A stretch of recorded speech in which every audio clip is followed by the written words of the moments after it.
There went my 5 seconds. I pushed the wrong button and too soon. Hey everyone, welcome. It's Sean Plays.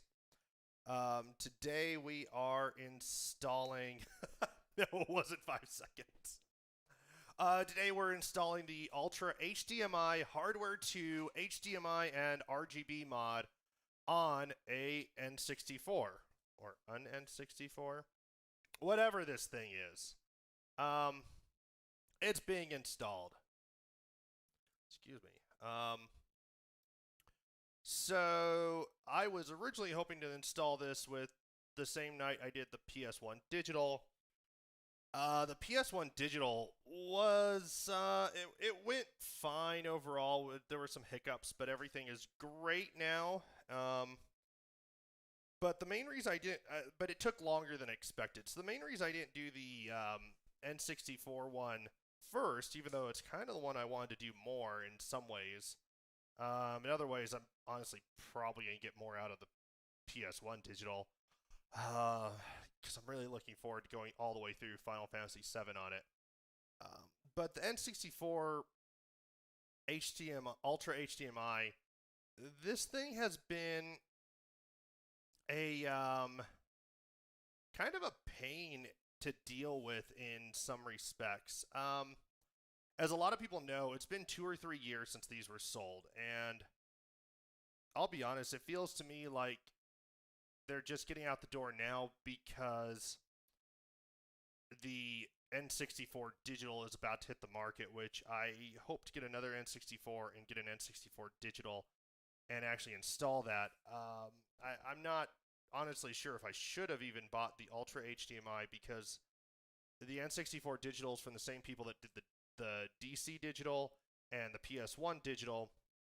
Actually, I think it's a slightly bigger group now, but the N64 digital definitely has notable advantages, especially for ease of use. But it also has notable advantages for people like me who want to self-install because getting the directions for the Ultra HDMI has been a bit of a pain. So this is the hardware 2, and I have not found written instructions anywhere on the internet on how to install the hardware 2, and that wouldn't be an issue if it wasn't for the fact that it has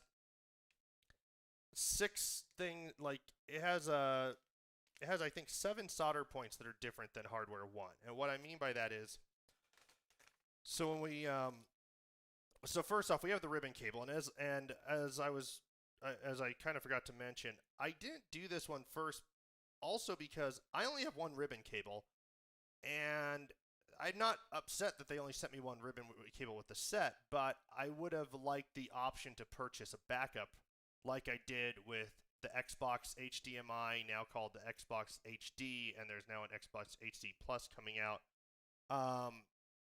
More on that when I do the Xbox HD install. But I also got an extra ribbon cable with the PS1 digital. I ended up not needing it. That one was probably more worrisome because the PS1 digital does have capacitors on the ribbon cable. This one is a simpler ribbon cable in some respects. But only having one of these means that someone like me, who's an amateur installer who doesn't do this very often, I just like having some backup in case I mess this up.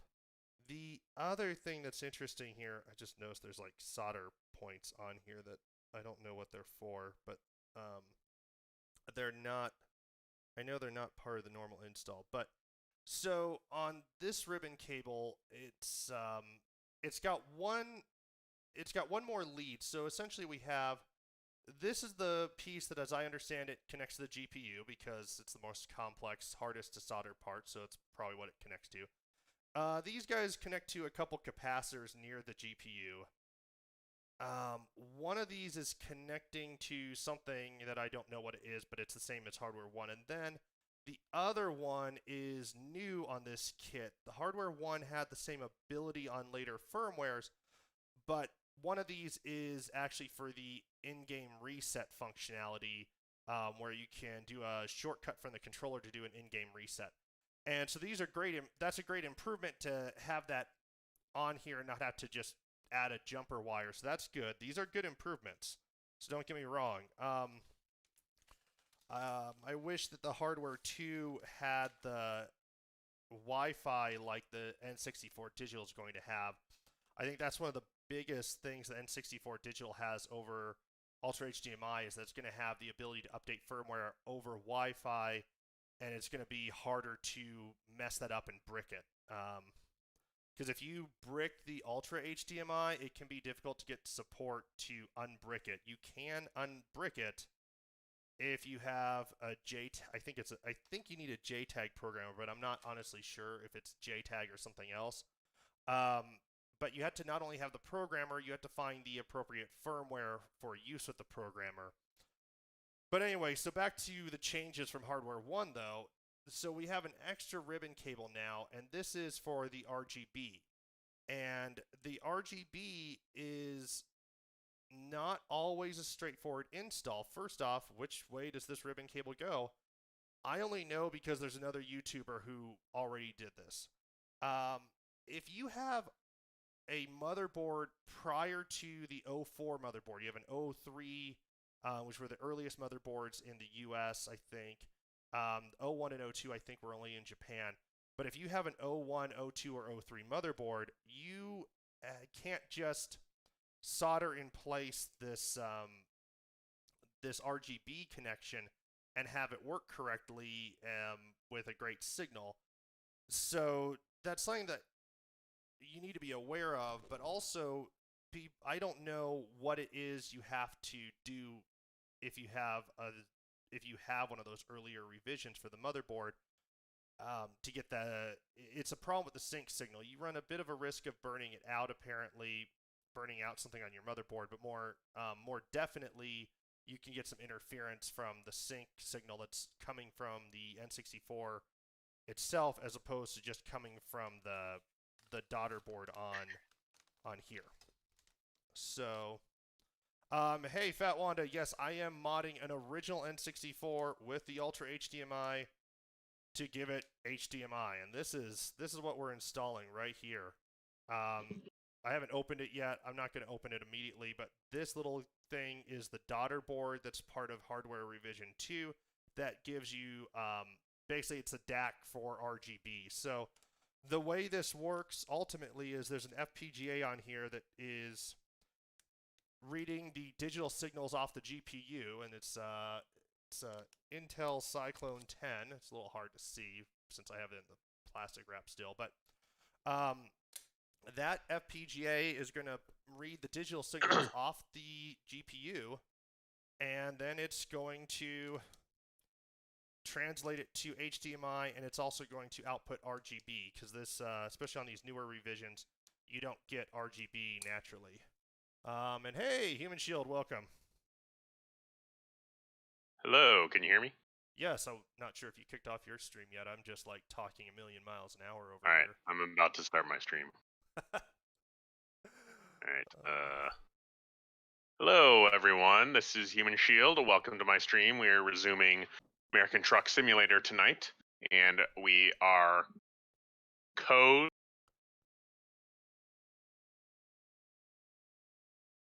not streaming the same thing. We're just both streaming independently in parallel. That sounds like a good description. So, I've got my N64 here, and I just wanted to show people kind of what this looks like before we start. This, I won't be able to actually test the RGB, unfortunately, because I don't have anything that will take an RGB signal. Sounds good, Linnea. Oh, and sorry. This is going to be interesting. Yes, it will be. Yeah, but it will still output composite when this is all done, and then we will show you how much better it looks between the composite and the HDMI, so should be interesting.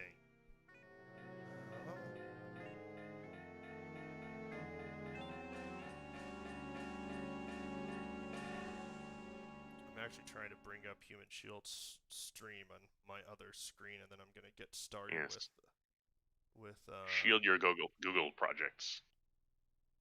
Products. Okay, Google. turn on bookshelf. Fortunately, I have headphones on.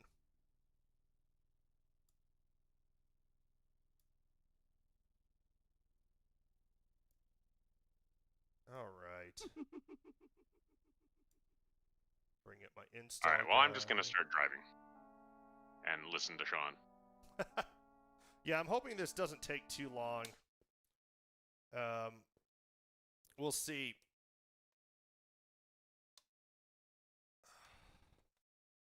Yeah, it'll be awesome if if everything goes okay. It did go fine with the PS1 digital, so it can't be that bad. Famous last words. Alright. Unplug everything. I am using my iFixit toolkit. I'm not sponsored by them, but maybe one day I will be, to allow me to disassemble this. Now, I actually have the original, maybe I should hold up there, I don't know. The kit is right here. Just that. And then in my hand, I have the original N64 pry tool to get the jumper pack out so you can put in your expansion pack. Yeah, which is actually really handy because you need to remove the jumper pack or the expansion pack before you tear the console down. So yeah. So Wanda, what consoles you got? You got anything interesting?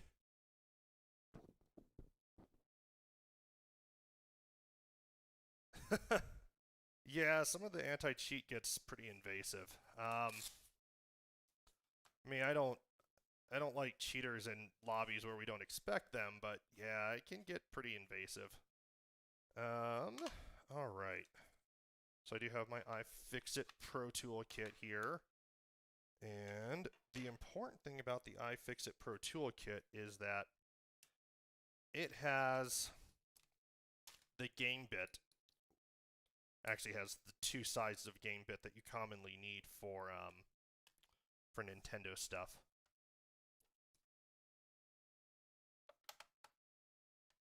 Oh man. Yeah, this all these mods are a great way of bringing old systems to life. So Sega Saturn. So when you say Sega, is that you mean like a Genesis?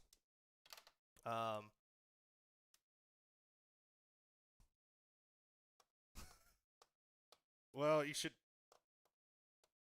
Oh, come on.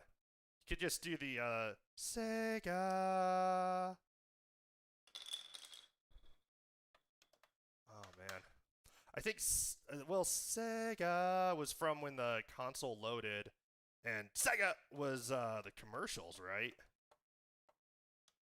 The Sega does what Nintendo don't.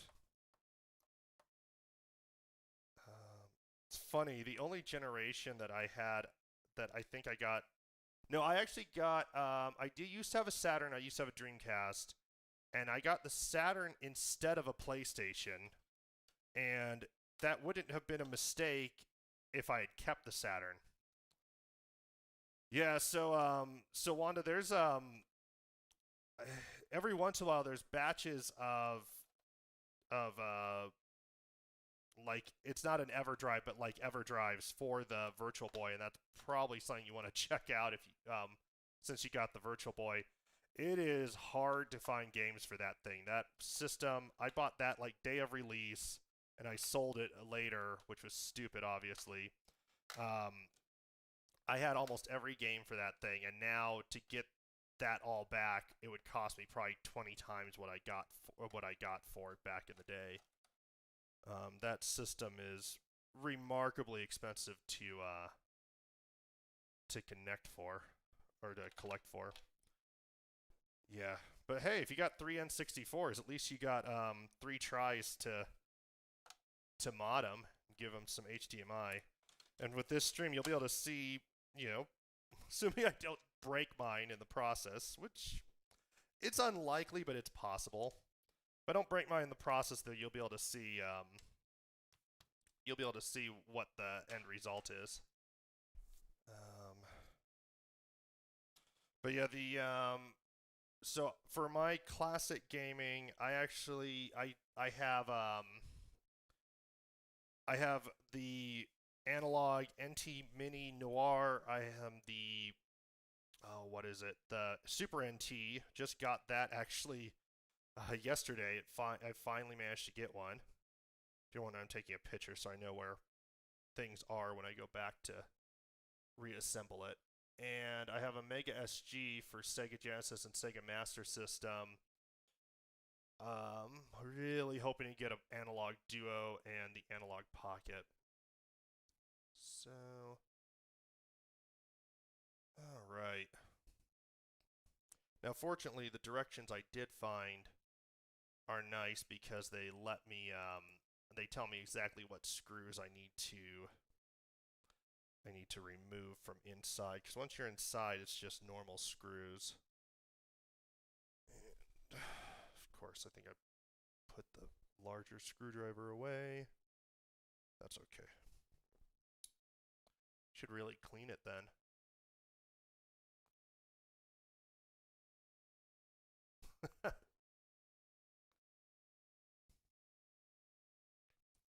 It's off to the side here. I'm using my project mat to mark what everything is for the screws.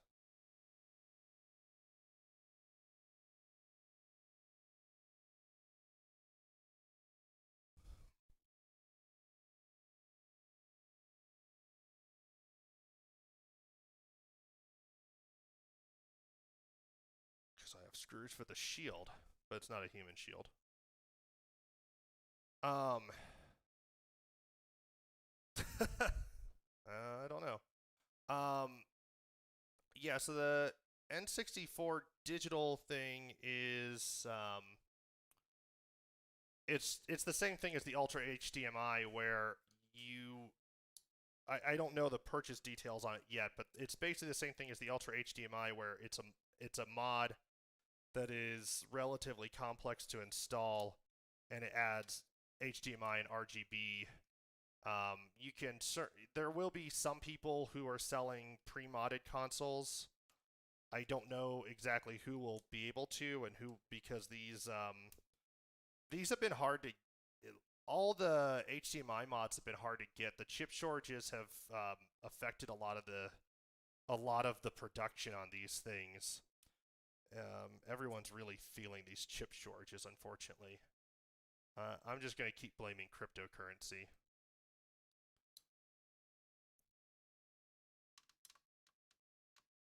Yes. I need something to blame, so that's what I'm blaming.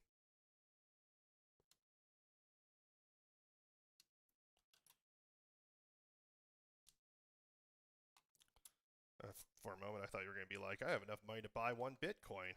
I'd be like, what? You rich?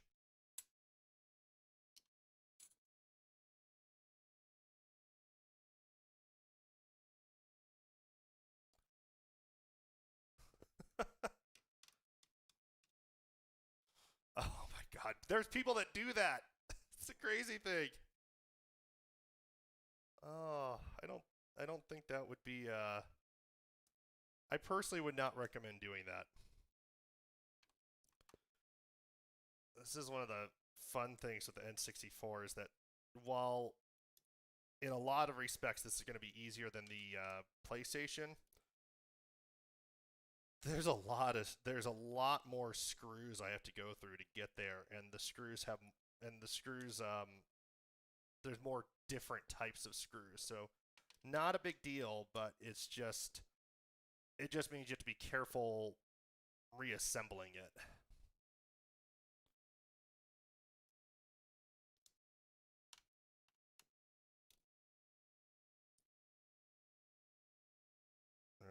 Almost got all the screws I need to remove out of the heat shield. Or I'm trying to keep like with like.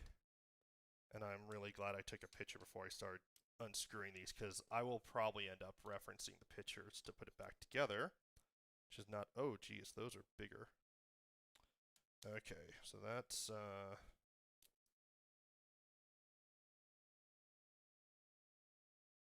Shield by cart.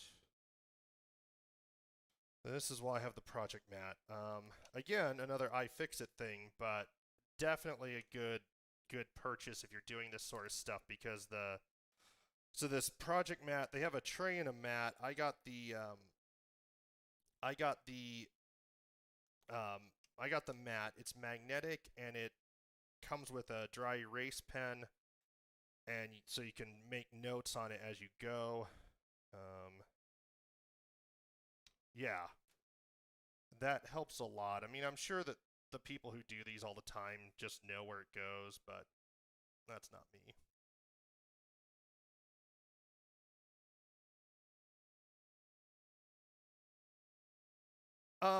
It actually has a little bit of a like rubber, like foamy rubber padding. Gee, lady, I wonder why it looks familiar to you.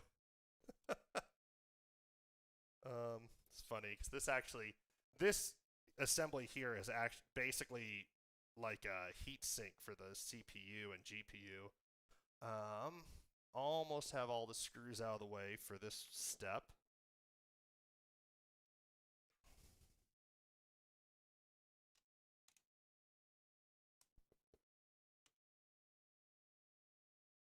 Alright, I think I just have 2 more after this.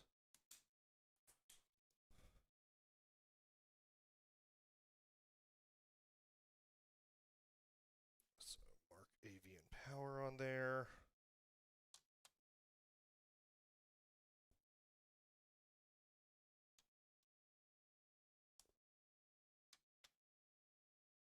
Yeah, certainly if you're not comfortable installing your own kits, there's installers out there who will do it for you. It's just those installers, I don't know if you have to pay shipping both ways for all of them, but you're really looking at $100 to $150 to get one of these kits installed by an independent installer.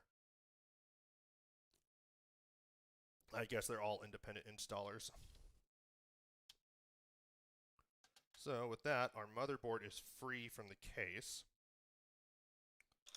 Put that to the side. Put that over here. We now have our shield on the bottom.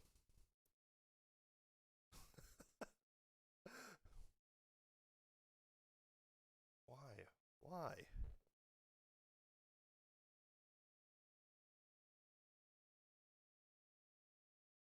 Yeah.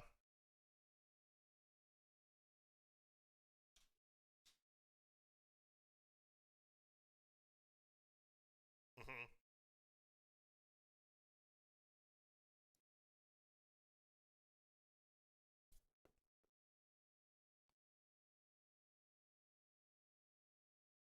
That's just awesome.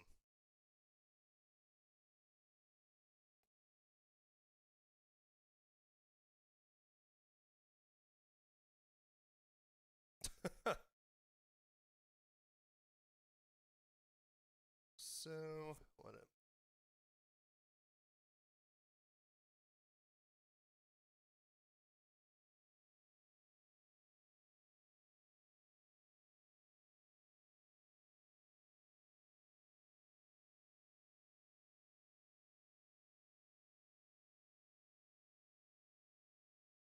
fun.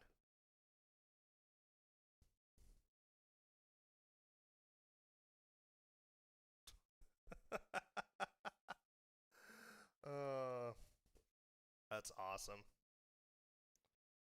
Alright, this is the fun part. The heat sink is stuck to the...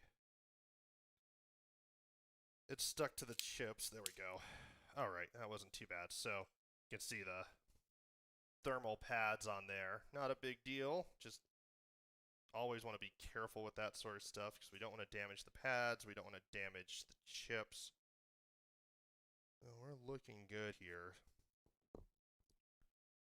Alright. And an important thing, it's a little hard to see, so I'll raise this up, but come on. Focus. It's a little hard to see, but this NUS CPU 05 board, and that's, as I was saying earlier, that's important because that means that I don't have to do any extra modifications to the board to get the RGB beyond soldering the RGB connector ribbon in place and connecting it to the daughter board. So that is definitely a good thing. All right, and then I don't know why it's telling me to remove the power light pipe. Like I already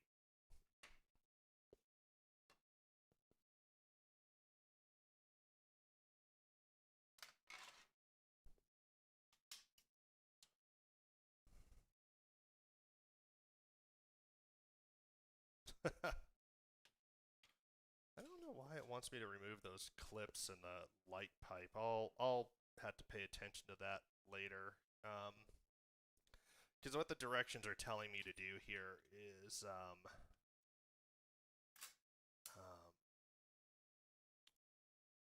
it's telling me to remove these like metal clips and the light and this light pipe, and I'm not really sure why, because there's no mod even coming close to the light pipe here. It will be close to this clip. We'll see if we need to remove that when we reassemble.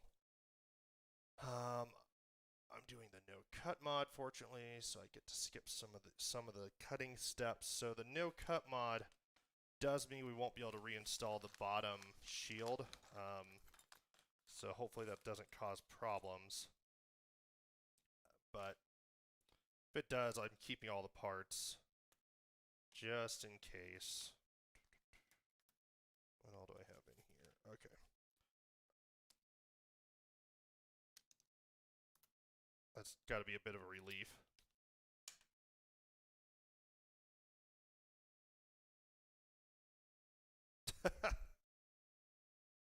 So what we've got here, just kind of going through some of these pieces. So this little spacer thing will actually be where the board mounts, so that it mounts high enough that we can then use this other little doohickey to put the HDMI port in. So I've already buried it over here. So this is the stock surround for the AV port right here, and then this is the 3D printed one, so that we can save this. So this mod's completely reversible from a physical standpoint. I mean, you could basically have it pretty much removed without any sign of it being there if you're good with desoldering things.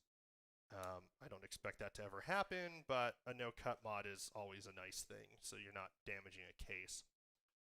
So now for the next fun thing, and you know what, I will be right back, because I actually did not grab the isopropyl alcohol, and I did not grab my Q-tips that I use for cleaning, and I'm gonna need that. I'm just walking to get those.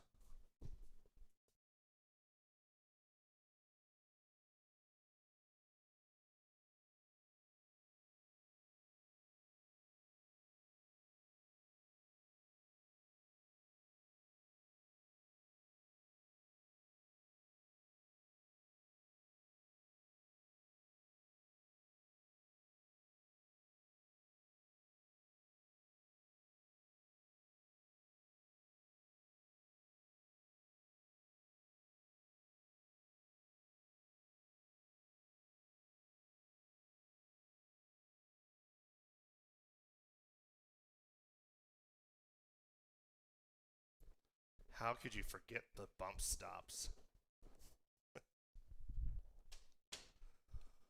Oh, all right, I have isopropyl alcohol now. So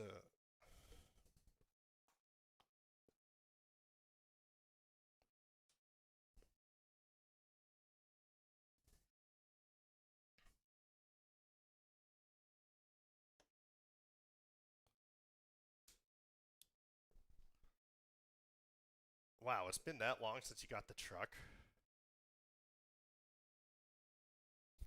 Time flies. I remember your yeah, I remember your STI and the Forester, the lowered Forester.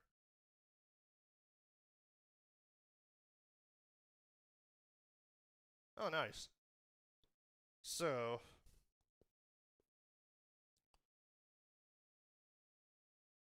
I'm going to do the before I start cleaning and soldering. So hopefully this won't take too long, but this is actually let me remove this piece.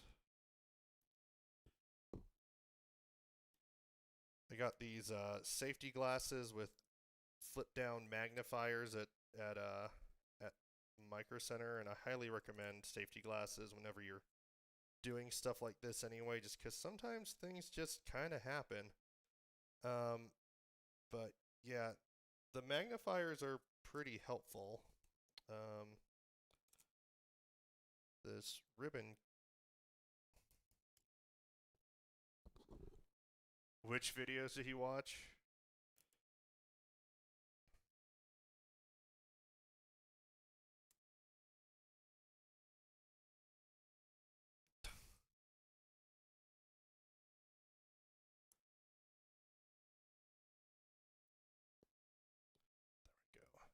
I watched your video where I watched some of your videos in Japan. Yeah, those were really old. They're like 10 years old or something, at least.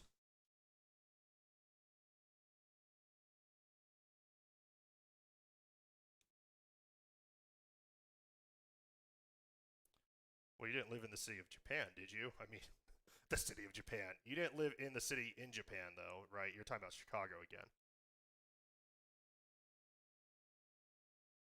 I said I watched some of your videos from Japan.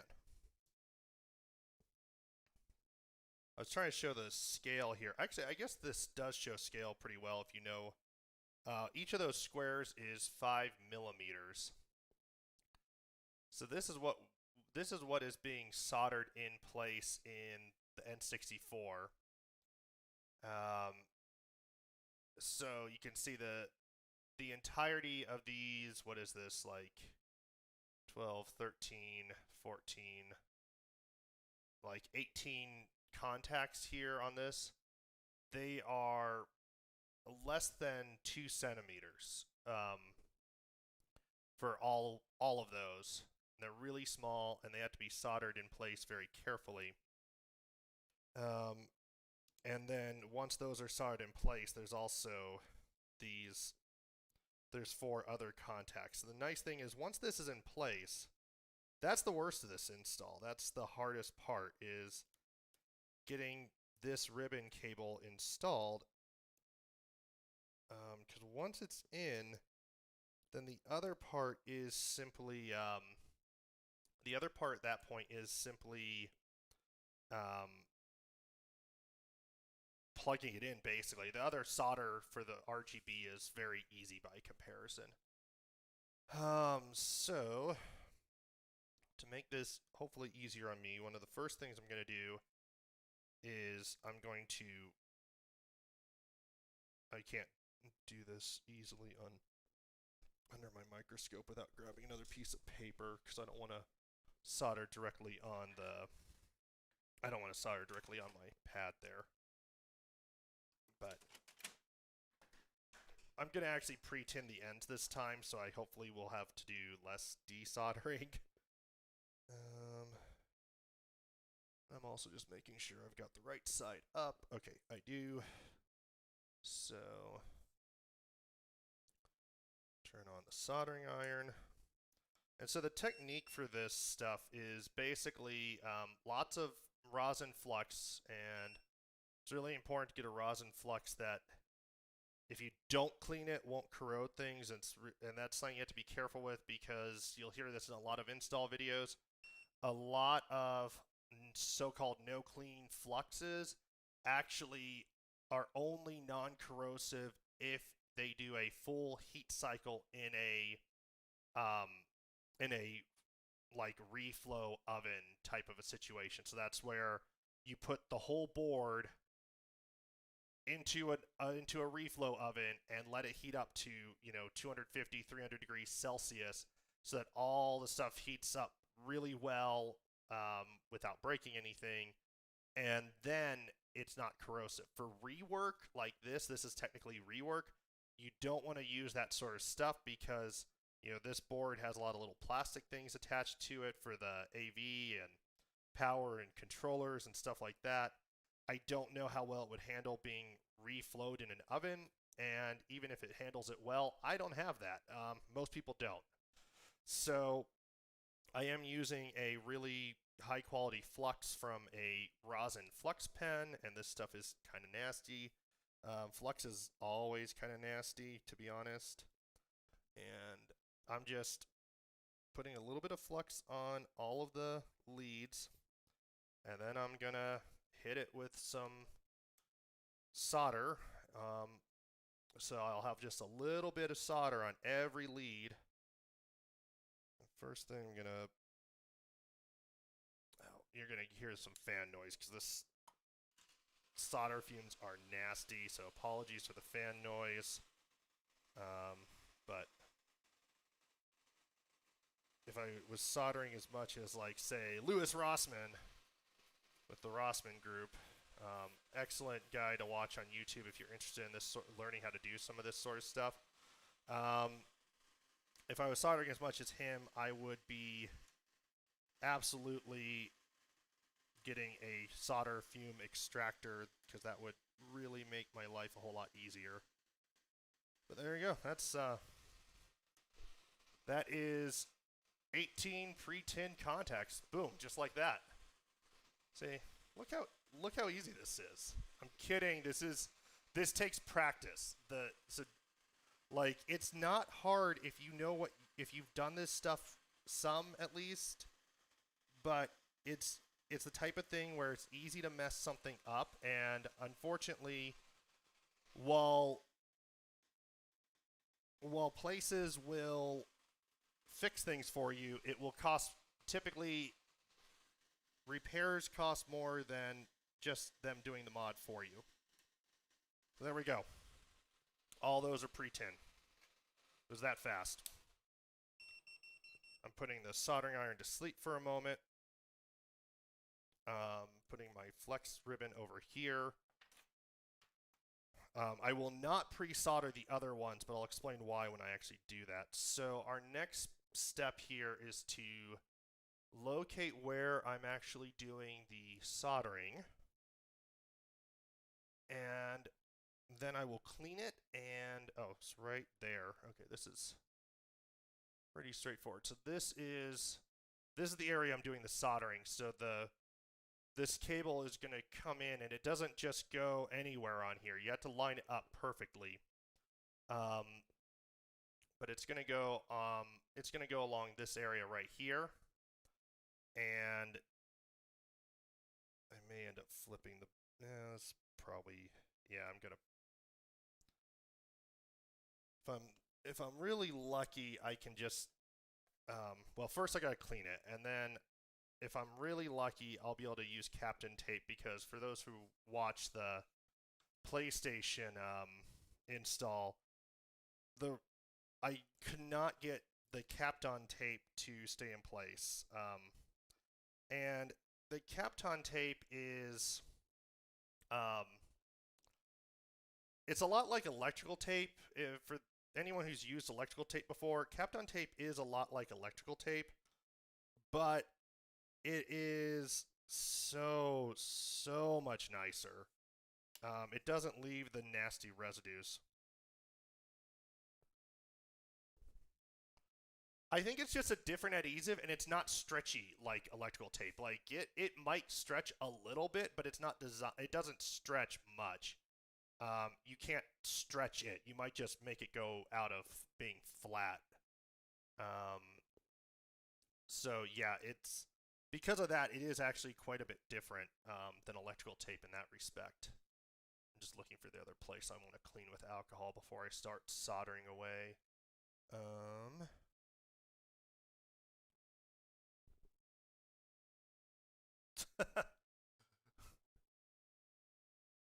something to be concerned with Seattle.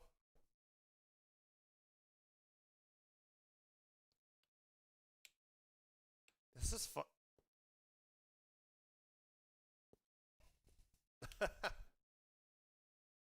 So I just gotta clean that spot. Okay. Everything's nice and clean now. So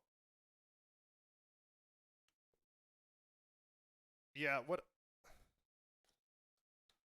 Shield, next time you do anything electrical like this, well, or sort of like this, just get some, if you need electrical tape, get Captain tape and see what it's like. Although, you're not going to wrap wires with it.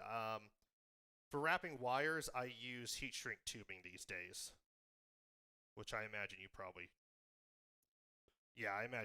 do the same.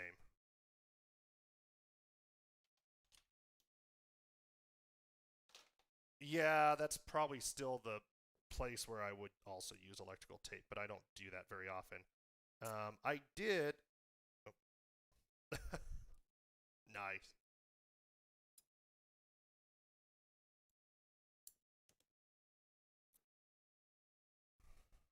Mhm.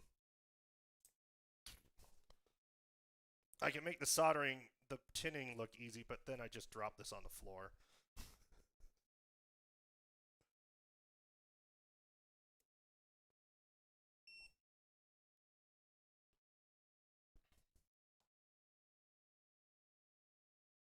Right.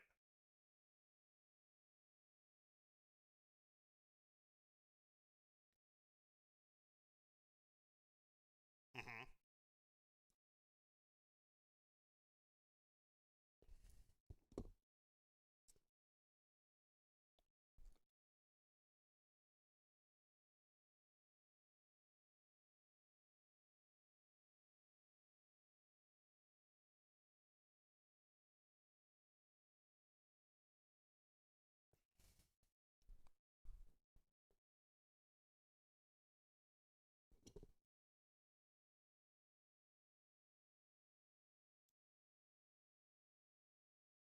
Wow. I imagine some of those were probably like rows of solder points, though.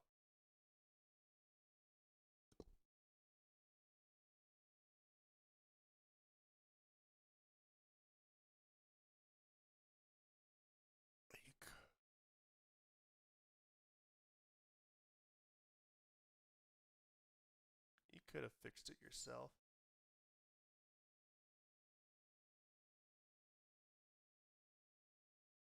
I honestly believe in you. You could have fixed it yourself. Okay, so this is why we have the microscope.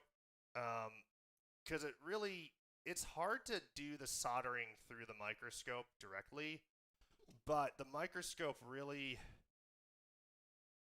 helps us see that everything is lined up correctly or not. So what you should see right here is that this, I wish I could point at this without feeling like I was going to move it, but you can see the 1 at the bottom.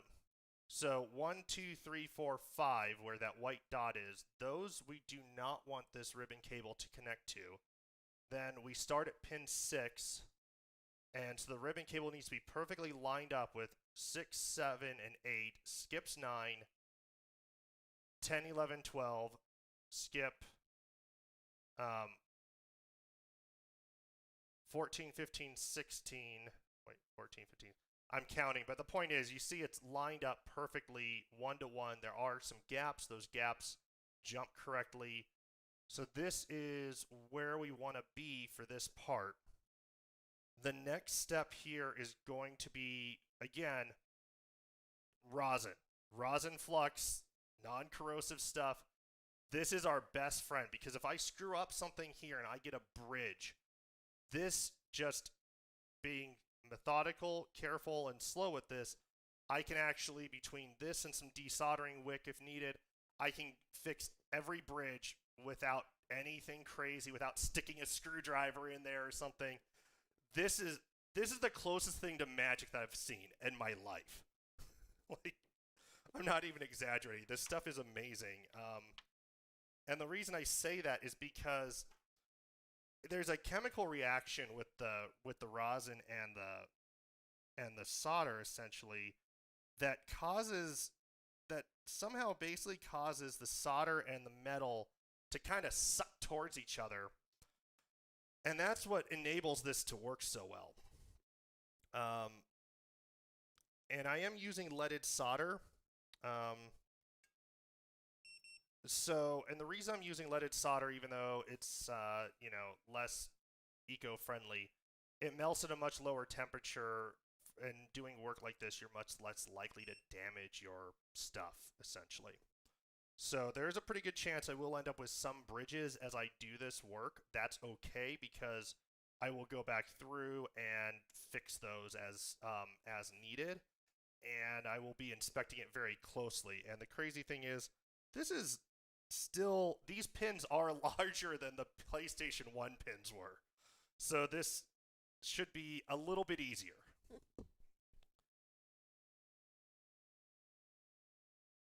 yeah, we're at temperature there. So the first thing here is I just want to make sure, I'm turning this fan on. I just want to make sure I'm not moving anything.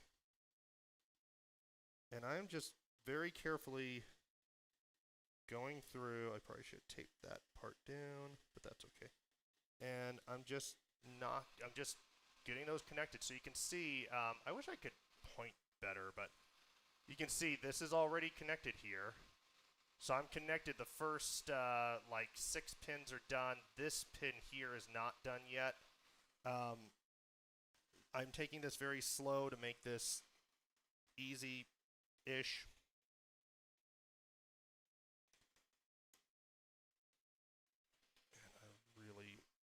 I'm actually going to tape this other piece out of the way, so that thing is kind of flying up in the way of my soldering iron, so I'm just going to grab a small piece of Captain tape and get that out of my way, and that will just make my life a little bit easier.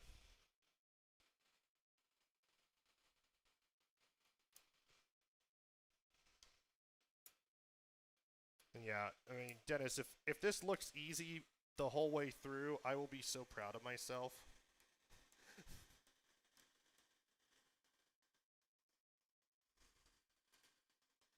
Yeah, the tape is like orange. I think it also has a lot more heat resistance than electrical tape.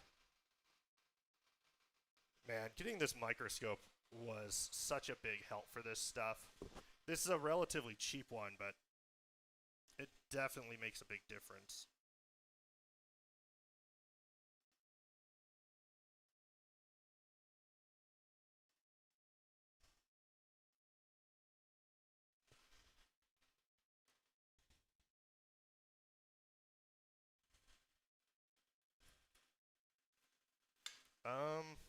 That's probably true. There's also some, though, that are actually electrical insulators, like intentionally.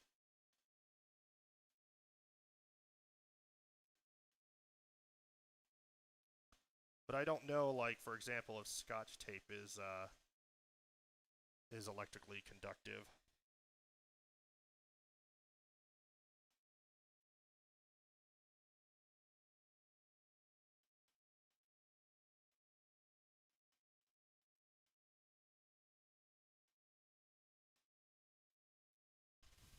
Okay. I probably have some bridging here, but I'm not sure until I inspect it with the microscope.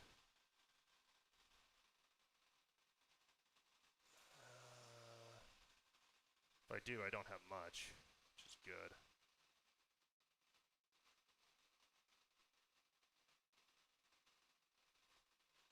And I also test for bridging. I just want to inspect visually first. That actually looks pretty good. So, looking at pin 6 there, those 3 look good. The next group of 3, I might have a bridge there. I can't really tell for sure on that group and the group above probably until after I clean it. Of course, if I clean it, that means I'm going to have to put more rosin on if I do have a bridge. again, because magic. But not a big deal. So we're just going to clean off the rosin. And that's going to make it easy to see. And then if it looks good, then I'm going to take a multimeter and test.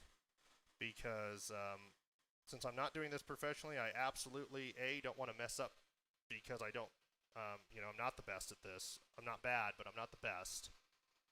And so I don't want to mess up. Okay, so like up here at the top, what I can see is the first connection's good, the second connection's good, the third one is the fourth and the fifth, I actually need to go back and just get a little bit more solder on there. I am being very conservative with the solder on this one because I don't really want to go and desolder stuff. It looks like the other connections are pretty good, so this is really easy to fix since we're just adding solder, not removing solder. Honestly, either one is pretty easy to fix. Just all about being careful, not letting the iron stay anywhere too long. It just is, it's a lot of just understanding what's going on, understanding what's going on and practice. Practice is probably the most important thing here to make make this type of stuff work.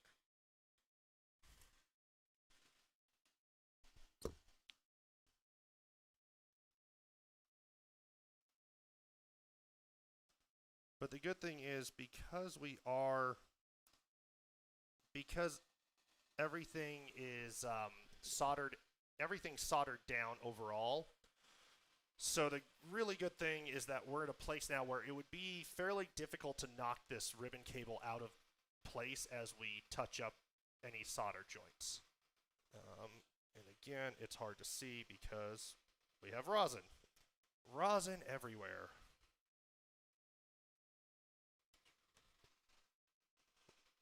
Now I have rubbing alcohol on my newspaper. It's rosin flux. I don't know. It's a really good question, but that's resin, isn't it? It's not the same thing. This stuff is toxic. So again, I'm using leaded solder, I'm using rosin flux.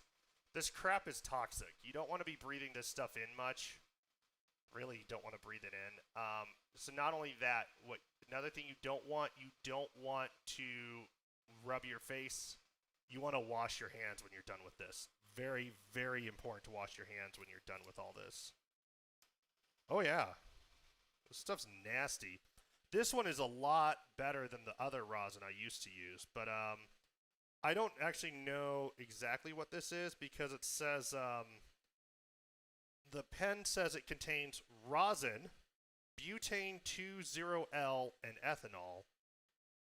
And it is flammable. It has a flammable warning. Yeah. A 400-degree lead. It's not that type of flammable. It's only 300 degrees. Celsius. Oh, okay. Celsius.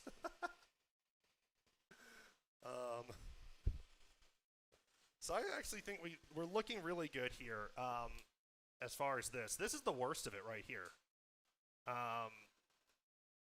So, I mean, if we're good here, this we're going to be pretty golden for the rest of this. So the next thing is...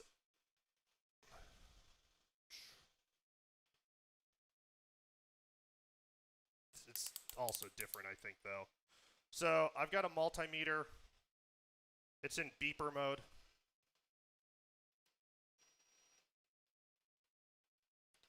You're really not helping. You might be making this more entertaining, but...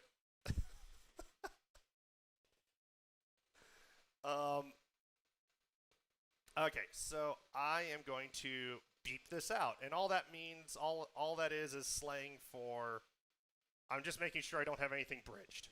So if something is bridged, and this, it is, well, this stuff's supposedly toxic. I know the other rosin I used to use was really, really nasty, and it was really hard to clean off. This rosin plane's way better.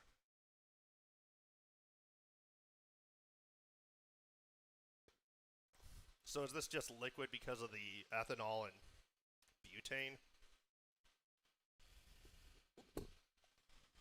Okay, so like I said, I'm going to beat this out. So again, what that means, so if I touch two things and you hear that beep, that's bad. That means there's a short. That means I created a bridge with my solder.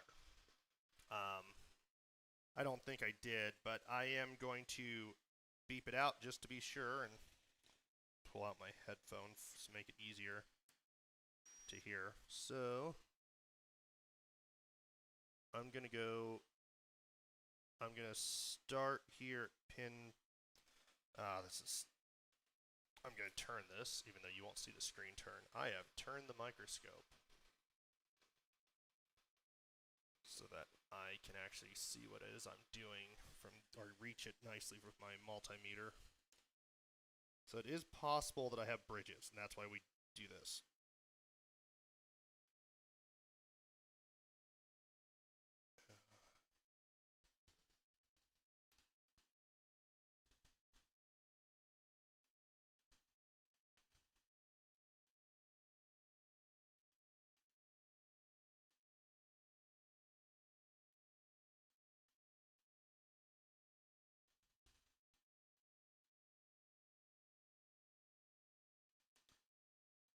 Are you surprised?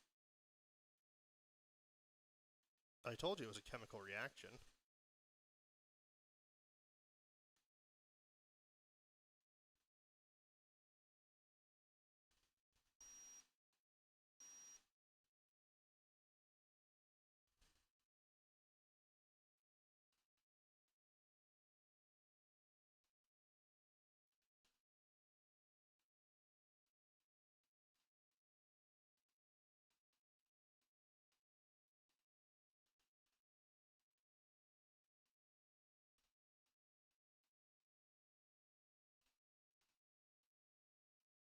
This is probably the longest part of the whole thing. Most installers would probably just visually inspect it because they do this all the time and they know what they're doing, and they are probably more confident in visual inspections than I am. I would not call myself an installer. I would just call myself a moron on YouTube.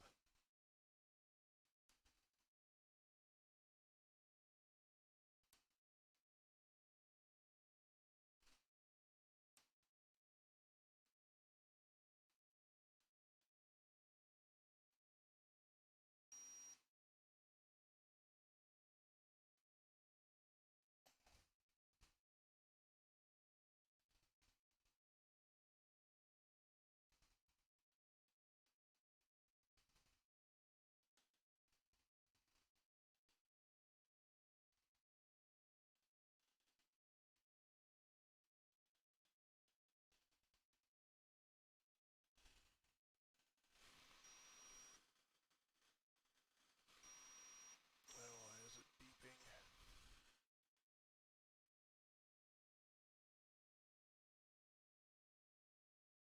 I don't think I actually was short there. I was touching like 4 pins at once.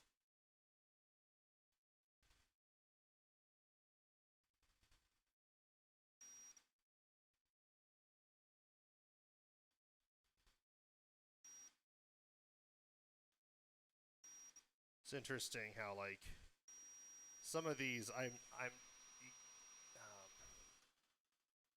can't see it on the screen, but like, so I'm touching 2 pins that are separated by one other pin, and it's beeping like that. That's not an issue. See, now when I'm touching the 2 that are next to each other, there's no beeping. Those pins are probably just both going to ground or something, so I don't think there's anything to worry about. It looks like this is probably good. You know, that's wonderful news.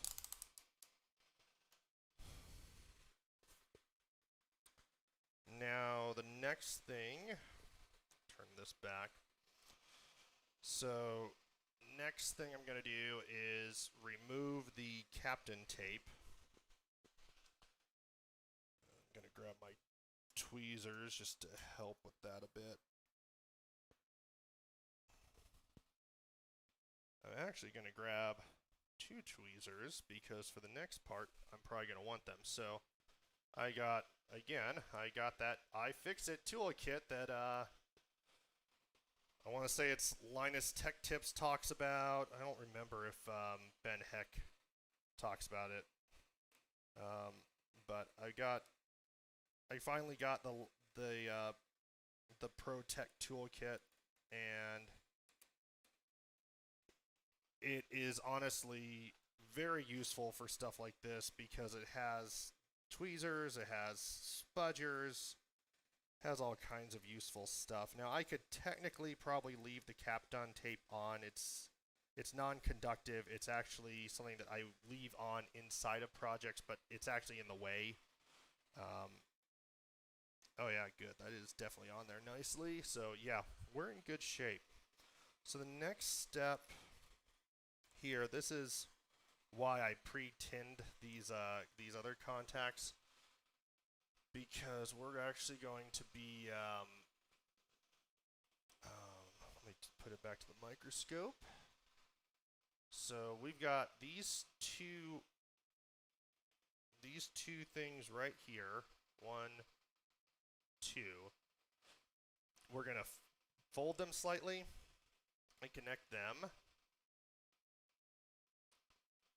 to here and here. So it's really not too hard to do, but we're gonna start off by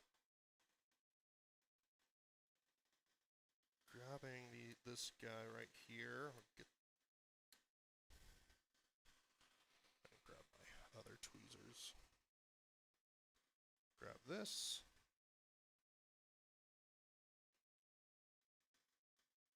Grab it again. Just gonna kind of fold it a little bit.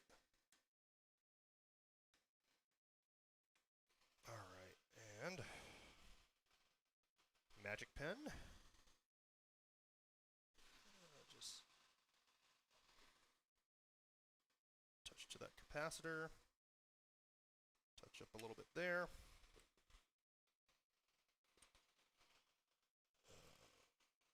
Gonna add some fresh solder to the tip, although we do have some on there already.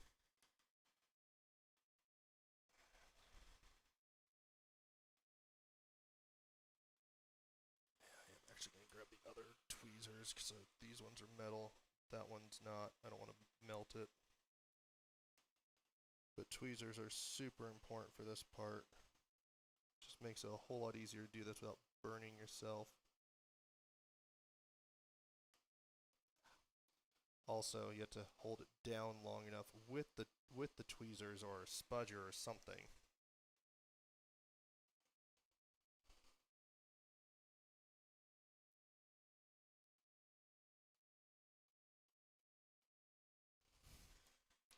All right, we're gonna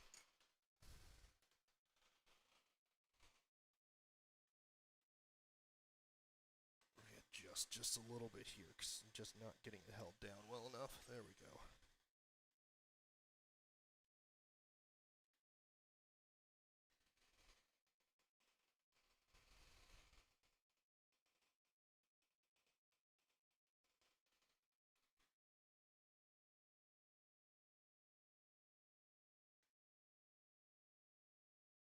All right, that looks good.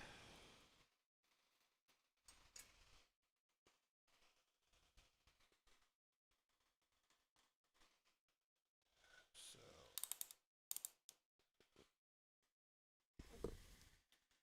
I'm just testing continuity.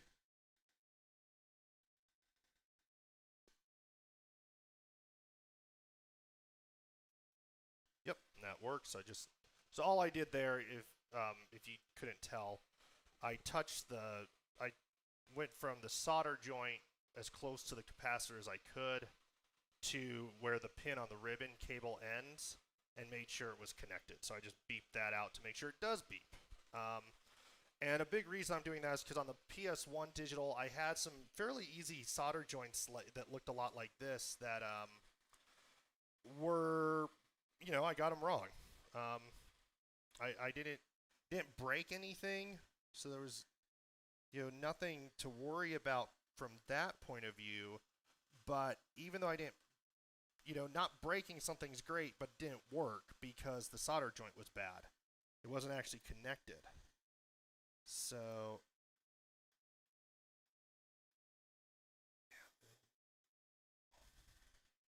okay.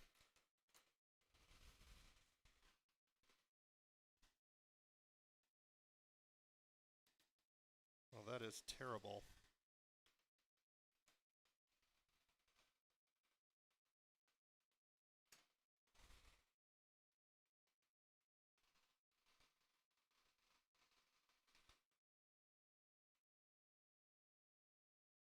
So what did you do? What did you mess up?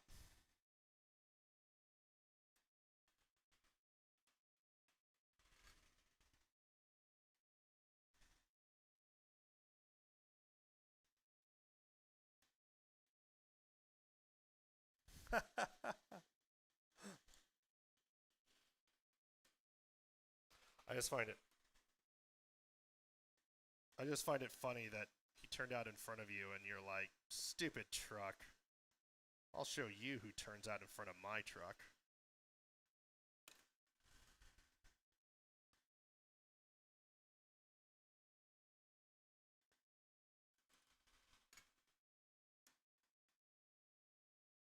You will continue to be the road avenger.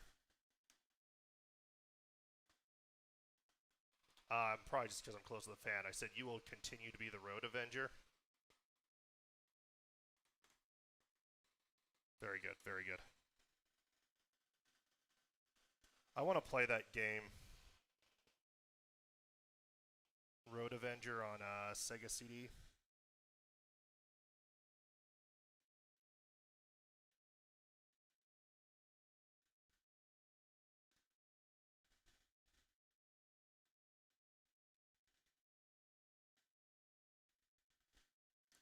This one's a tough joint.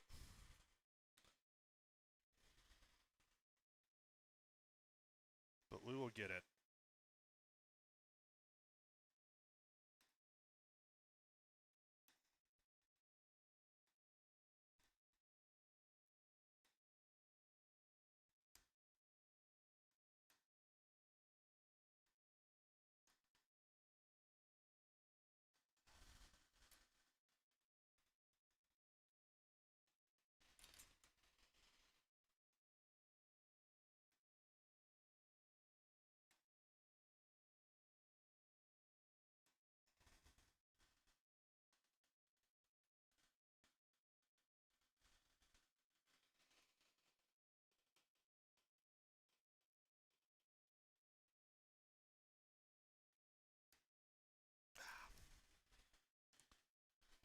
Like, I'm just slipping here.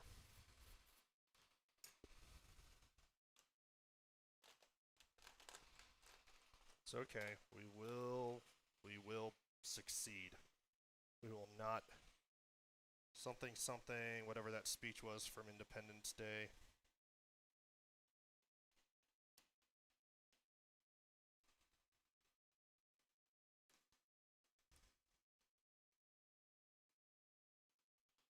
I always liked how Brent Spiner was in that movie as like some crazy scientist who never gets out.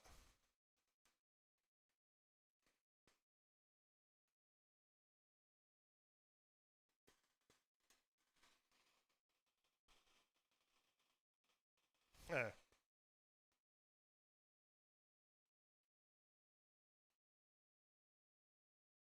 Yeah, it's small. The thing is, this is just a really tough, you don't have a lot of cable to work with here, and you have to just get it connected to that capacitor.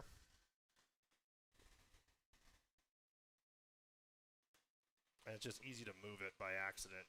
That's the problem. Is like I go to solder it. It's like I need a third hand. But I am gonna get this. I am gonna get that in place. No matter what, it's going.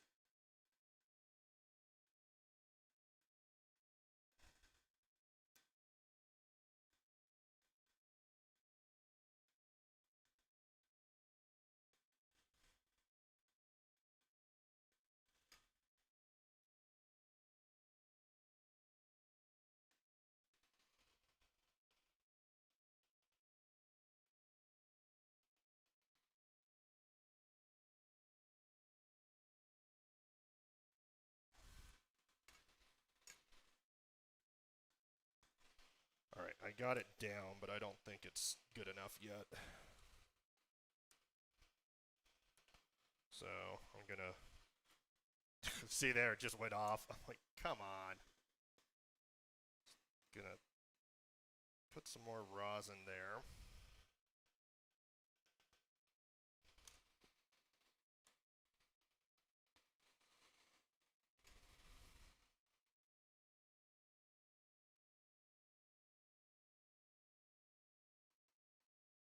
Tin that up a little bit more.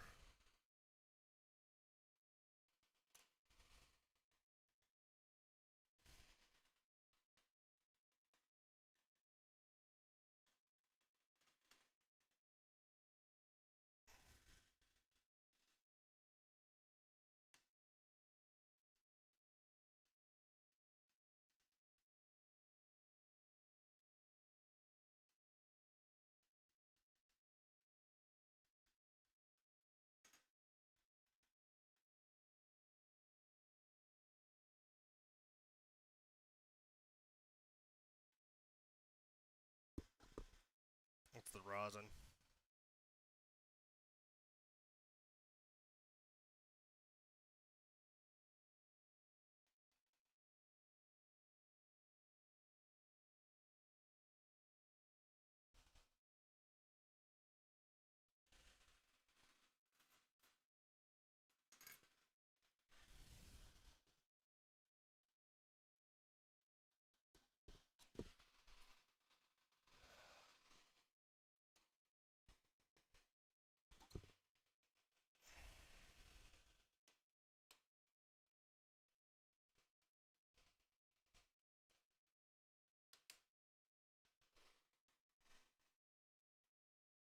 Yeah, so Dennis, if I just saw your chat because I've been like face down in toxic smoke. But yeah, it's the so I have other similar type toolkits. I end up buying this one, or at least driver sets. I end up buying the ProTech toolkit for these projects because I needed specifically this one. I needed the so-called game bit. It's basically for those screws that only Nintendo uses. So if you have if you have anything Nintendo, I don't know about on the Switch, but definitely anything prior to the Switch, the exterior screws on the consoles and the cartridges and a whole bunch of stuff, all of those are what's known as a game bit head. There's two sizes, and it's really painful to open those things without the game bit. So this is where I'm really hopeful that that is soldered on well. This is probably the joint I'm the most worried about at this point.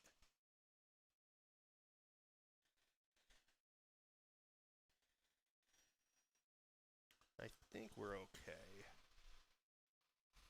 It looks like we have a good solder connection there, but that's probably the one I'm the most worried about. If anything doesn't work, it's going to be that one.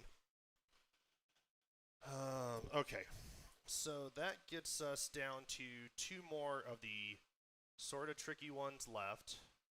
Then I had to just look up how to do the RGB, and then we just have the trickiness of reassembling the system enough to test it.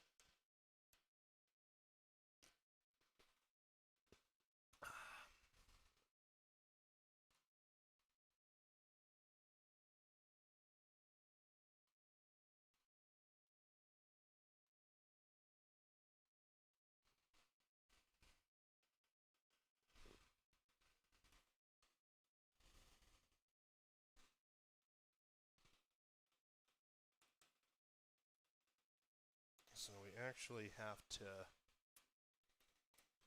bend this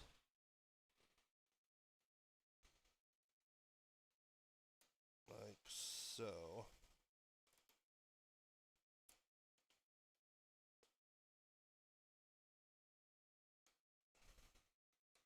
Okay, so that's bent. Now that that is bent, we're connecting. So this is going to be a little hard to show on the microscope while I do it, but we got this chip right here where that 15 is. We're connecting to pin 15. I think we're connecting to pin 27.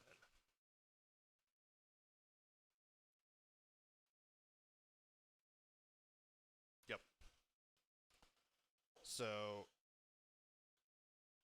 once these two are connected, that's really the worst of the difficulty stuff with soldering.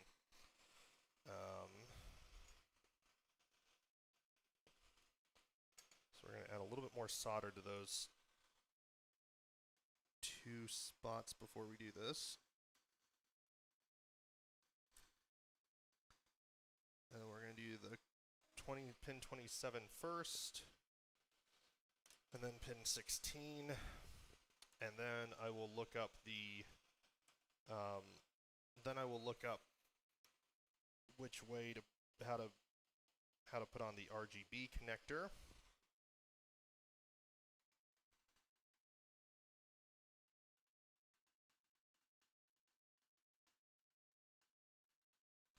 All right.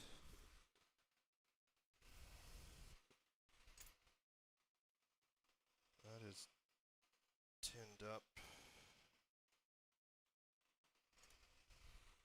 So, so we're going to do pin 27 first. Trying to get this on the microscope as I do it.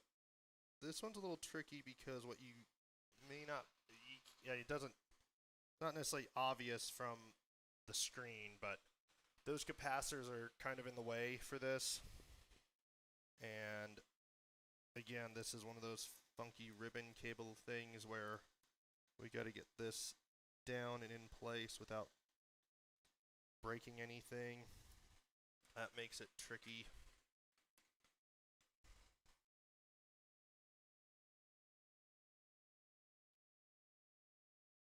So what we don't want to do is bridge anything.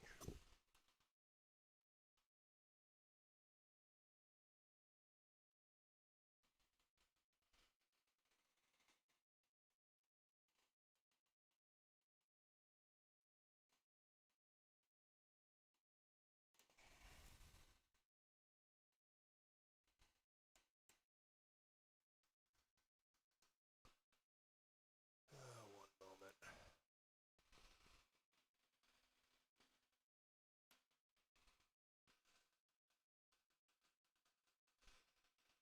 Turn off my fan while I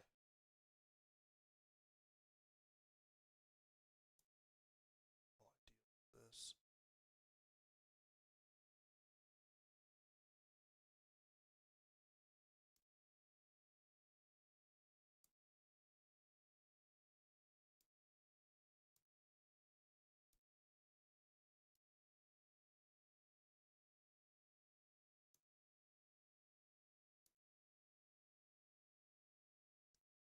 Well, you're just so experienced at driving a truck now.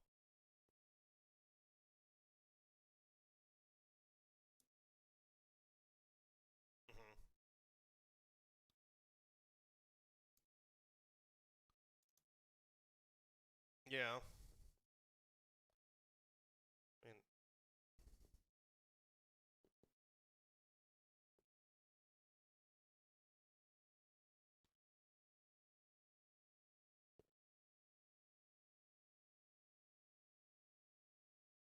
for anyone wondering, I'm just looking to make sure I have see if I can find a good example of the angle I'm putting these chips in at.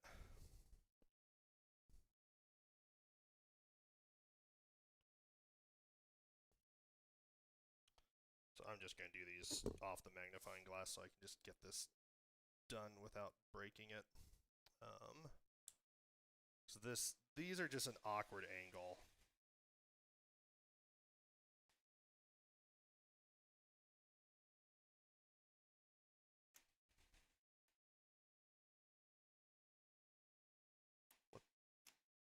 I was going to say, what good are those workers?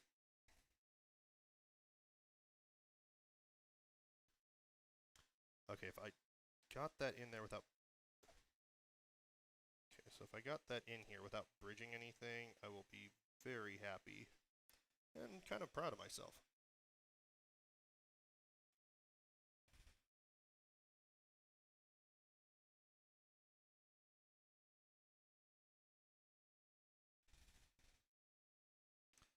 You know what just went through my head, Shield, is there's the Weird Al song about driving a truck.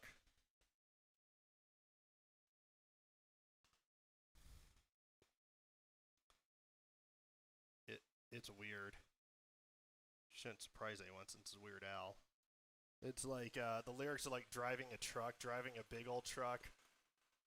And then as the song, like, it starts off really mad. Oh, hello, kid two. It starts off really manly, and then it starts getting into lines like driving a truck, driving a big hill truck with my high heels on. I'm like, wait, what?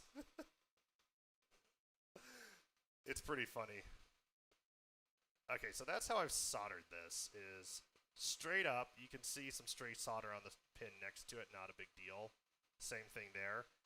Some straight solder, not a big deal. All that really matters is we haven't delaminated anything, we haven't bridged anything, and the solder joint is strong. That's the stuff that matters.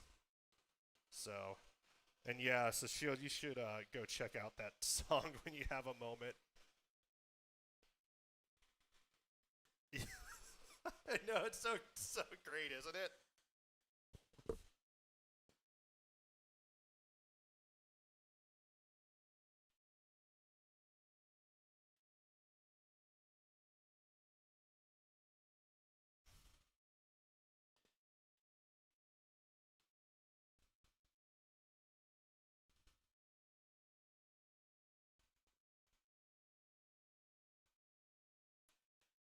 Yeah, and it's sung by Weird Al in, like, Weird Al normally is kind of a higher vocal range, and it's actually done by Weird Al in driving a truck, driving a big old truck. It's like really low. It's hilarious.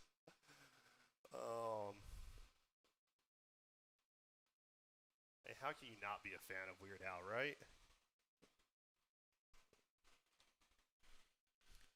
Yeah, you don't want to get copyrighted or something. All right, there we go. We are done with the worst of this. So now, now I just have to go and deal with the video connector for the RGB, which fortunately is really easy, like I said. It's just, as I mentioned earlier, they don't have the instructions in the video. Or not in the video, in the available for hardware 2. This is all off of hardware 1 instructions. So fortunately, I did find a video of someone doing a hardware 2 install already, so I'm not like the first one out here. But if I hadn't found that video, I would not be doing the RGB, because as I mentioned, if you are doing this on a earlier revision system, you need to deactivate some components, basically. Just kind of crazy. And the other fun thing is, which side goes up on this?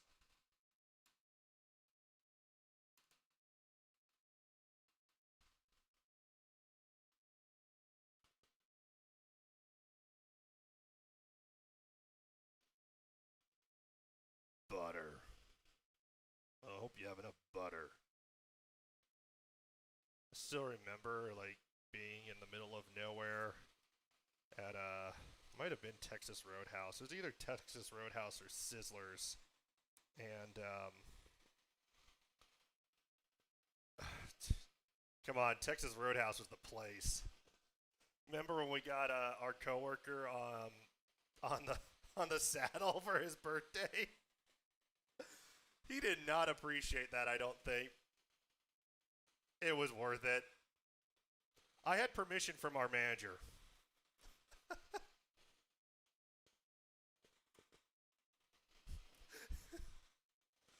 Oh, I know. Oh, this is fun. This is actually going to be really easy aside from getting the flux on here without damaging my flux pen. So you know what? I can just put the flux on here first. And then I can drop it around those and kind of just sort of get it on there the rest of the way. That should be good. Okay, we're fluxed. It might even be flummoxed. So this is actually a pretty easy piece here. I guess I can probably put that on the... Boom. This is huge compared to what we were doing before. Look at the size of that. Here's my finger for scale, but it's way bigger than the stuff we were doing before. So all I gotta do now...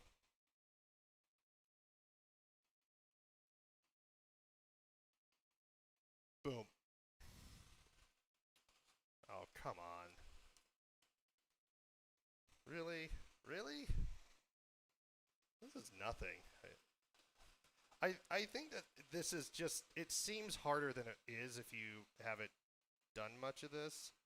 But I'm telling you, like, when you start using excessive amounts of rosin flux, everything gets easy.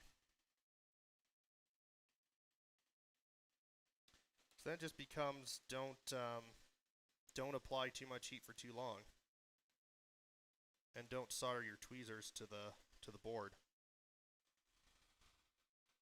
I mean, granted, it might be kind of amusing if I soldered the tweezers to the board.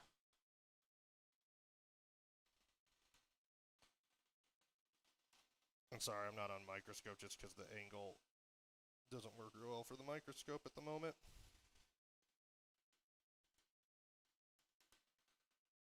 But I will show it after I finish getting this last joint done.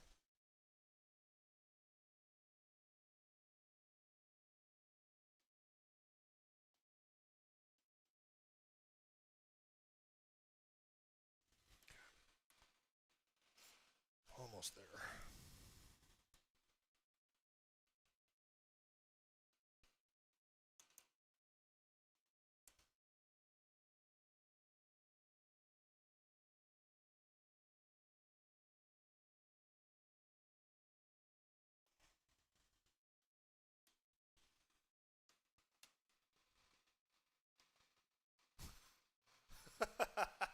I have a giant bridge just staring at us now.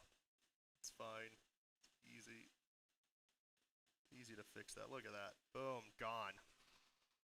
That is the beauty of rosin right there. Just kind of drag it across and boom, it's done. If you have too much, you might have to do a little few times, or worst case scenario, some desoldering wick. But yeah, I'm going to clean this up. The soldering part is done.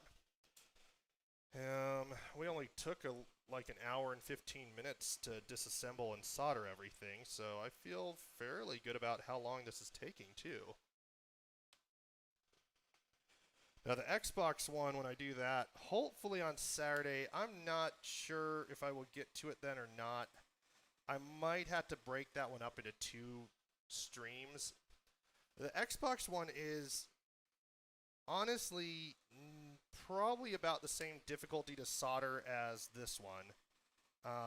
Might be as bad as the PS1 digital, or could even be slightly worse, I guess, for the solder. But what's tough about it is I have a 1.6 version Xbox, and I had to patch the kernel.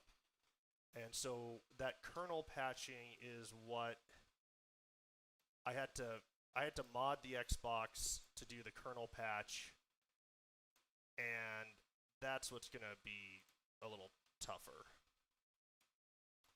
So, or just time consuming, I should say. Okay, so then I believe this guy is supposed to go like that. So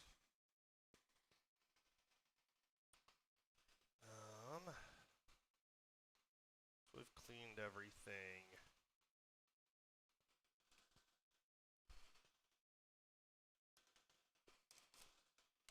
I can turn off the fan. I can turn off the soldering iron unless I have something that seems to be messed up when we reassemble this. Open this up.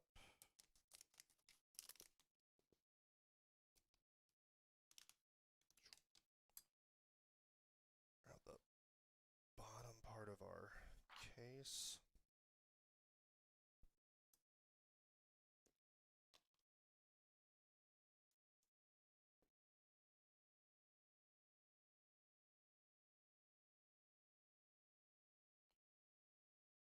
How does this go in? I think it goes like that. Yeah, so that's just a little spacer. And then our HDMI port goes there.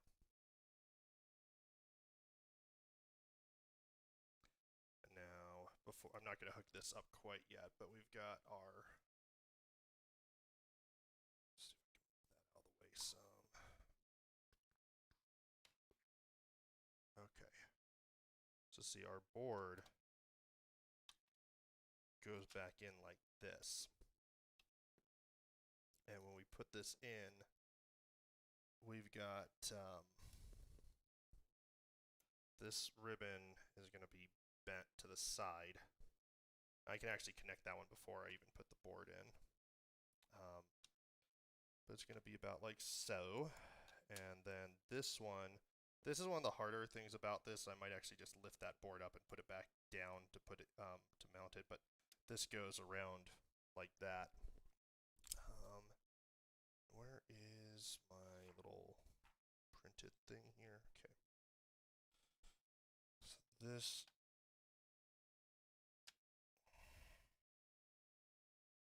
housing. Yes, I don't know why they said to pick that up. So this goes like so. Like that. Then we'll just be in place. So what I can do, now the daughter card here. So the daughter card goes like that.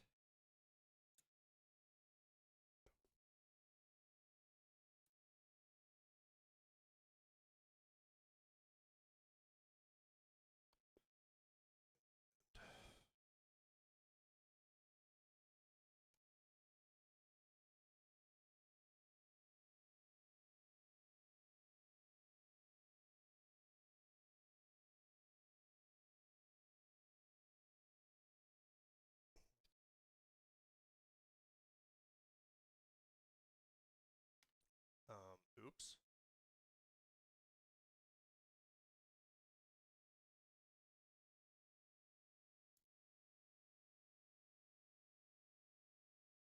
I'm just going to make sure that I've got this going together the right way before I wrap this up all the way.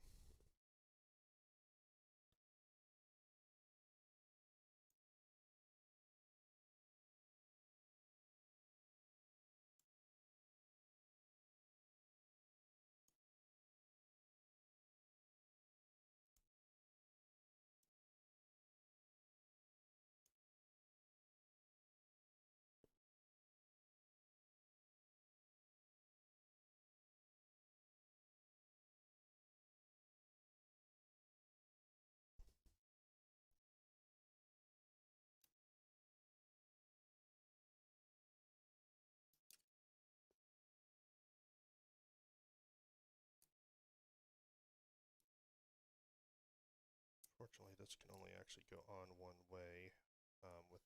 Will only make contact one way, so that's a good thing.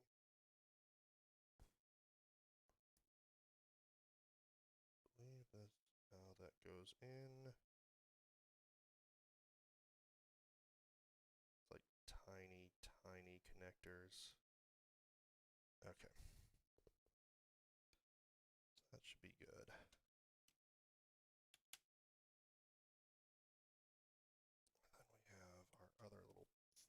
place there.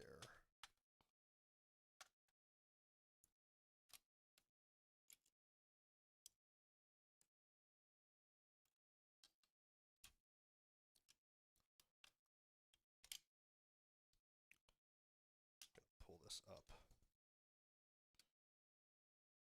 because this is just awkward. That's probably one of the other fun things about these is like these are just awkward connectors anytime you're doing this. This goes like so, and then it flips around and goes in. And before I lock it down, I'm just going to double check the directions, make sure that I am putting in the putting that in there the right way. Yeah, that's the right way. Good. So we're just gonna slide that in, lock that down, put it under the board here. Same token, we've got this little daughter board. Trying to be very careful with all of this. I'm sure when someone comes across this, they're going to tell me I'm doing this all wrong in the comments at some point. And that's okay, I might be. But if everything works, you know, cross our fingers and hope everything works here when we're all done. But if it all works, that's what really matters. Because those solder connections, I think they're all strong. So I think we're going to be okay as long as we get this all just assembled nicely in here. It's just tight working in this particular part of the install. We just want to get that board in place nicely down below. Because if we don't have it in nicely, who knows what'll happen. It'll shake out of place, short circuit things potentially, who knows. Not stuff we want to have happen. That's what will happen is bad, not happy things. That's fun. Is that not fitting?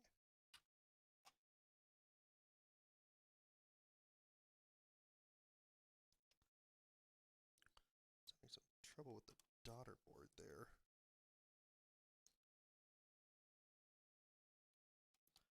The daughter board that I don't really need, mind you.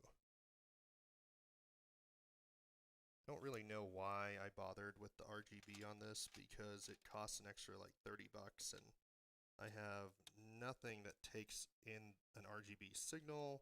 I don't have any intention of running RGB signals. I do see what part my problem is here. Just move that guy out of the way for a moment.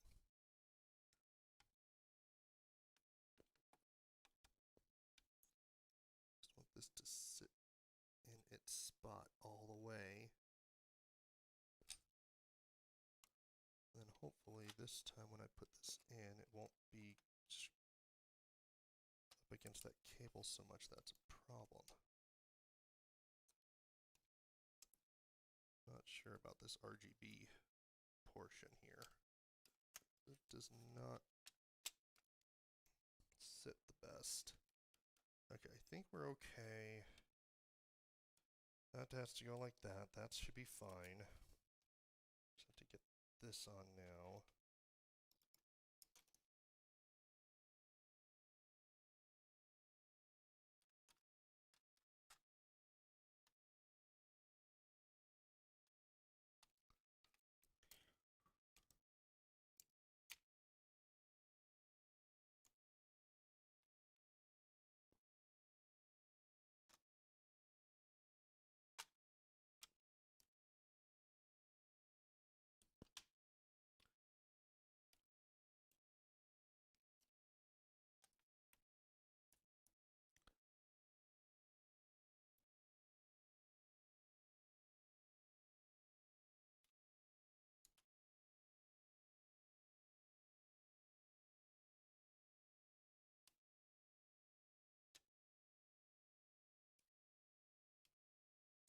I swear this RGB board is just gonna be the death of me on this install because it's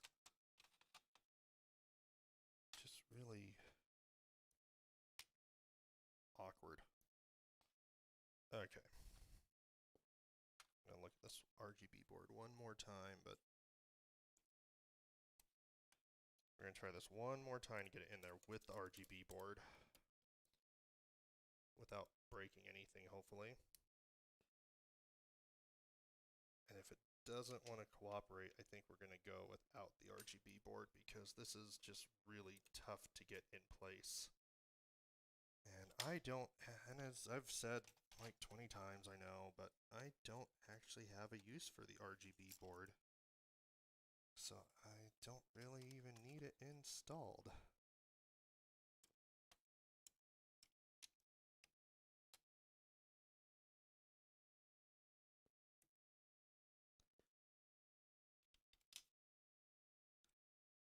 Yeah, it does not like, I think it just doesn't like the no-cut mod really with the Rgb board, and I'm not going to sit here and cut it up tonight, or at all. I'm just going to remove the Rgb board for now. Pop this guy off. Come on, come on. Boom. Okay. Rgb board is removed. And what we're going to do is we'll just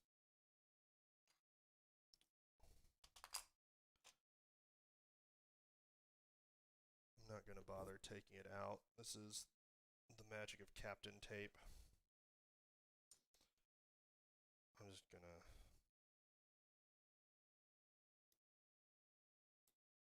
maybe I should take that out since I'm not going to use it.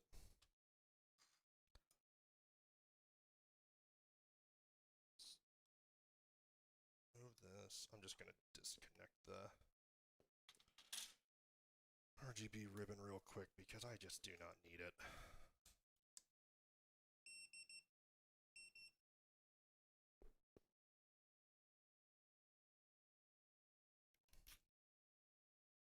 That just means I'm going to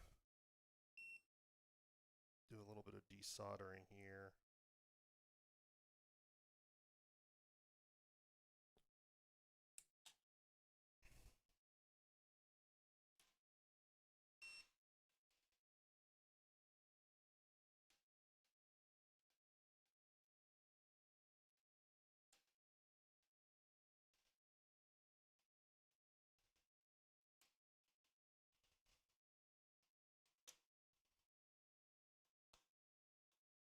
I can reinstall this later if I ever go crazy and get one of those PVMs or BVMs.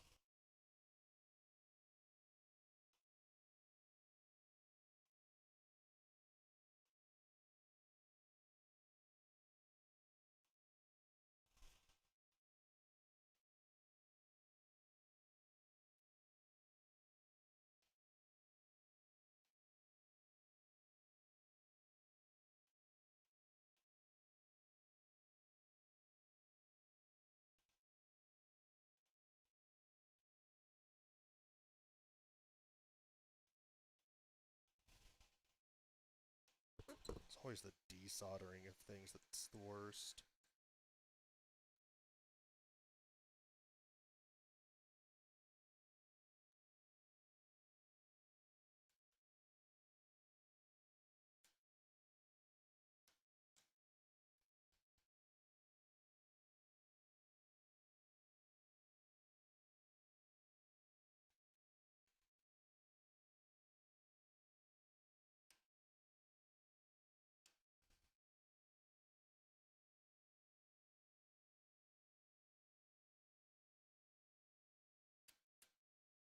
Boom.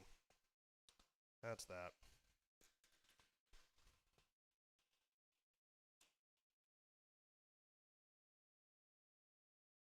We did not delaminate any pads, so we're fine.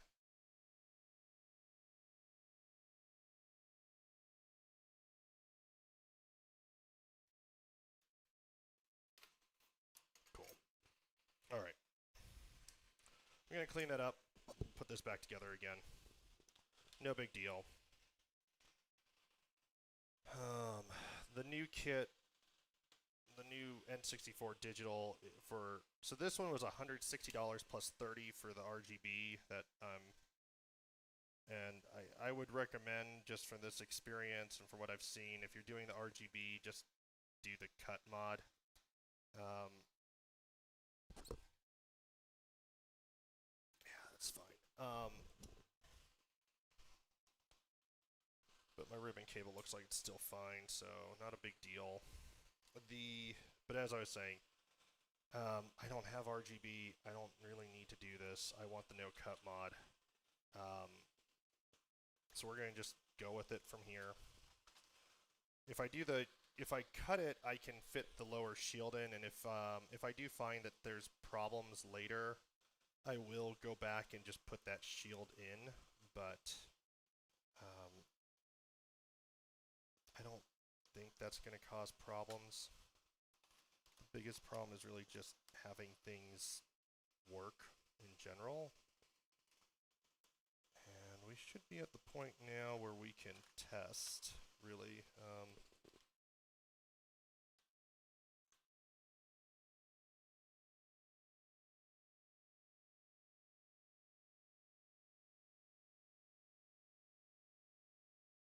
Okay, so our next step here, turn the fan off again, grab our N64 power supply. We're just going to start off, so this'll reassemble basically like that. But we're just going to start off by turning this on. We have power, we have a light. I don't know what that light means yet. It's blinking. What does a blinking light mean?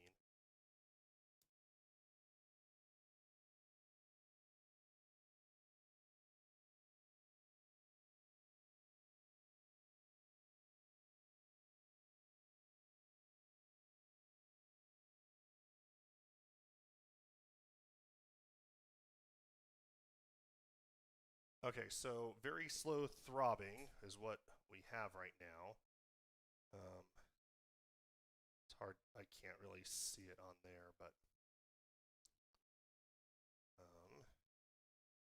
that's that little LED right there. So we have slow throbbing. What that means is normal operation with no HDMI sync plugged in.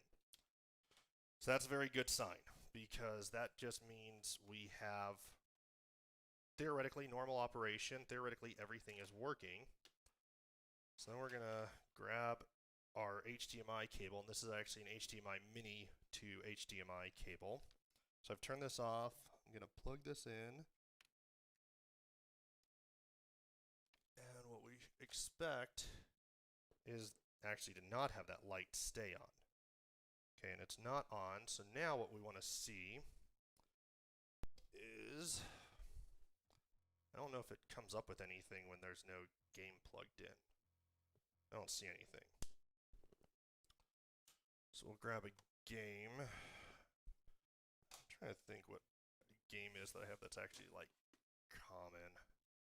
So I don't want to, if I've like ruined something with the cartridges, I don't want to immediately throw in like Zelda.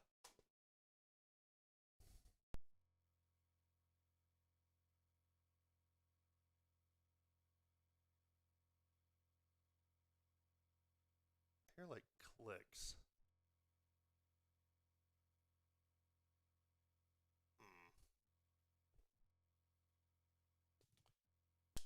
Try one.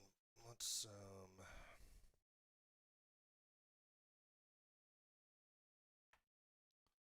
couple things I want to try here before we go crazy.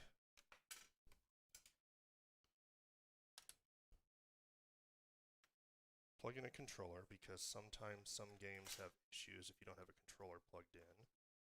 Let's grab our regular AV cable, which I actually don't seem to be able to plug in at the same time. It's too big. Let's just try a regular AV cable for a moment.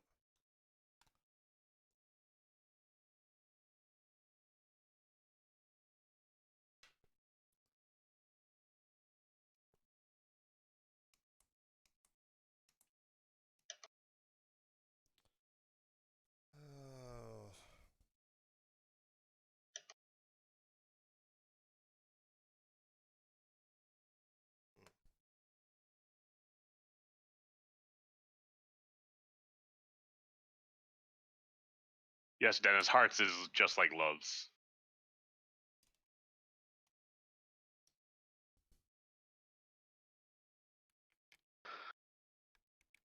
My favorite truck stop. That's where I got my car ovens.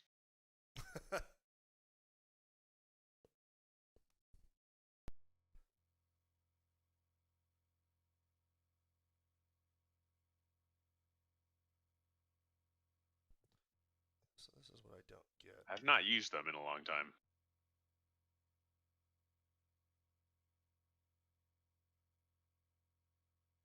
Next time I go down to St. Louis, I should use them.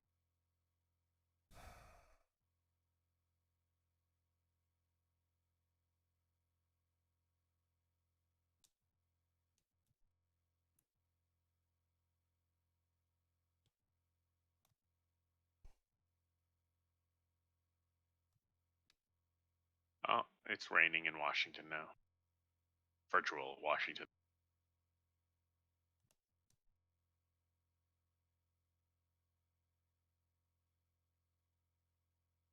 Sean, you're aware nothing's showing other than your webcam? Yeah, I'm trying to figure out why it acts like everything's fine, but then I have nothing. I just hear some clicks in the audio. Started the wrong thing. Who knows what I damaged? Try a game I know worked before. I don't think I'm breaking games, but we'll see.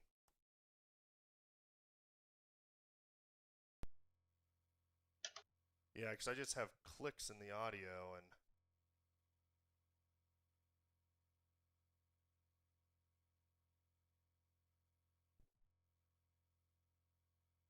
It had the Elgato logo for a while. Yeah, that's because that's like right now it has the Elgato logo because we don't have anything going on. So that's a bummer. What is going on? What'd you wreck?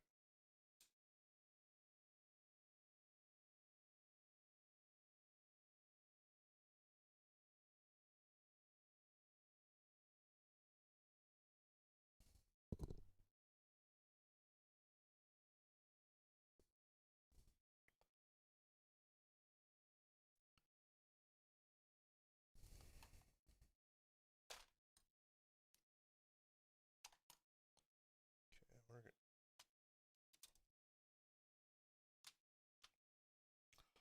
I'm gonna pull this out because I don't know what's going on.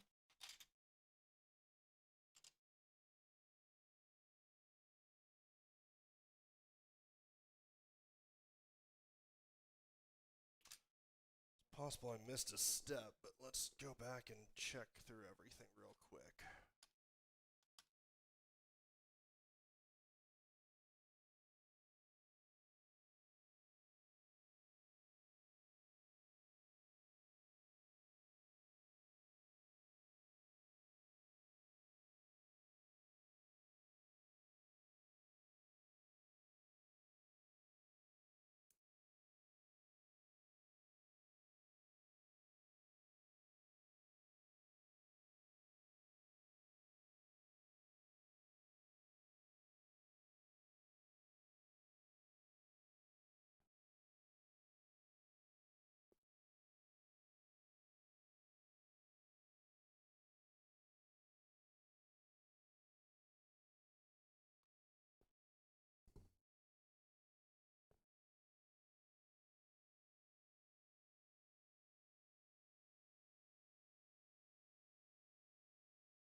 install some of the foam.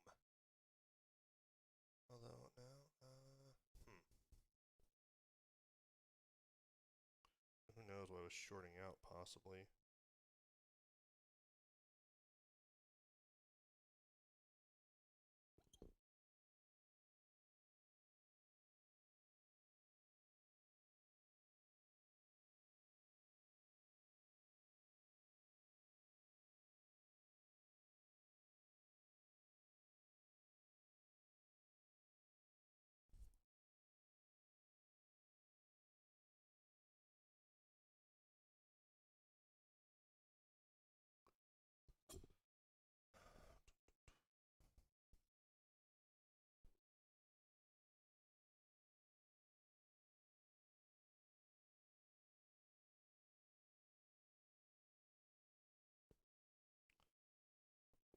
Let's play with some foam.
Oh, this is no fun, because I don't think those things are part of the problem. Means I'm gonna have to go through and find test points.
Well, I guess we're gonna look over these joints again.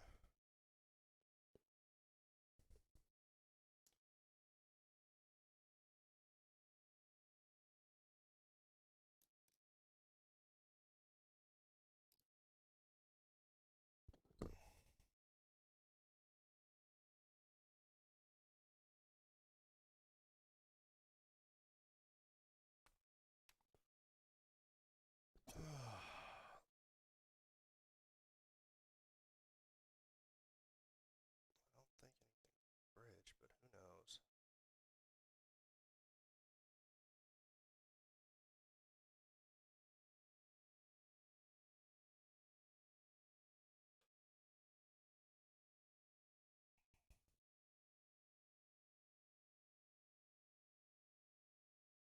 Is my stream still working on YouTube and such?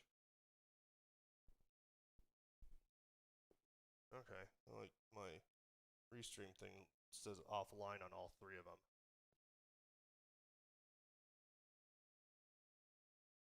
Okay, huh, weird. Okay, well, I'm gonna figure this out.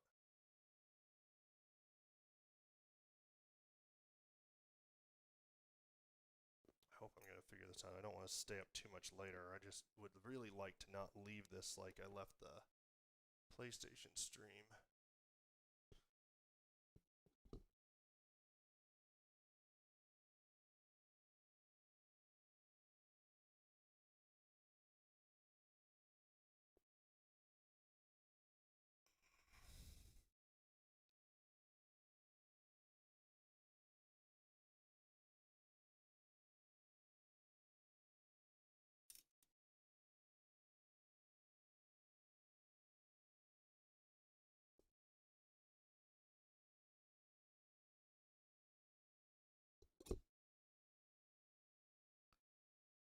So weird.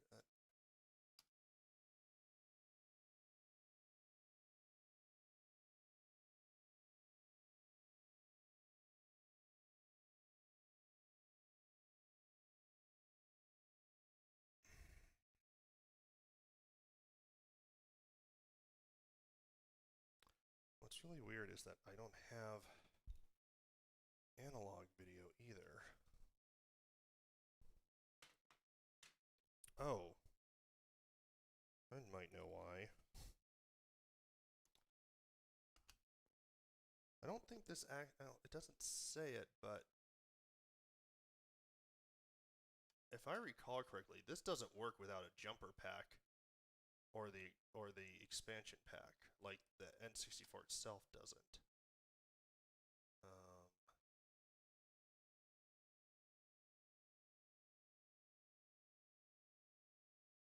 So I'm gonna put this back together and try again, because it might just be as simple as I didn't put the jumper pack in. And the jumper, like I said, so when the N64 was new, it came with a jumper pack, and then later there was a little expansion pack that you could get that was supposed to give you like better graphics on some games. I think I don't remember if the first of the two N64 Zeldas was one of them. The second one was. And I just remember that they said to save your jumper pack because the system won't function without it. So this has to go in there. And it does say to test with a game, so we'll put our Beetle game back in. And that goes in. Then plug in HDMI again. Let's go back to the game screen.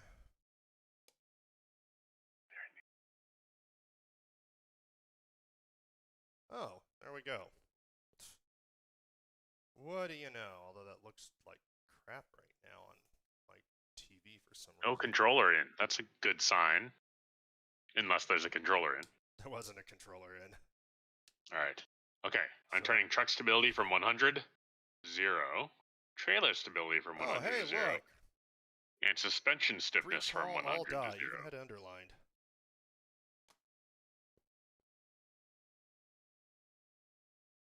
Nice. Yeah, I don't care about saving right now.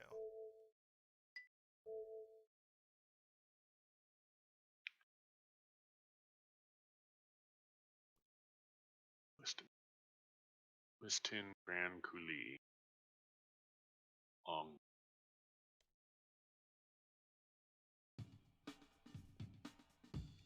So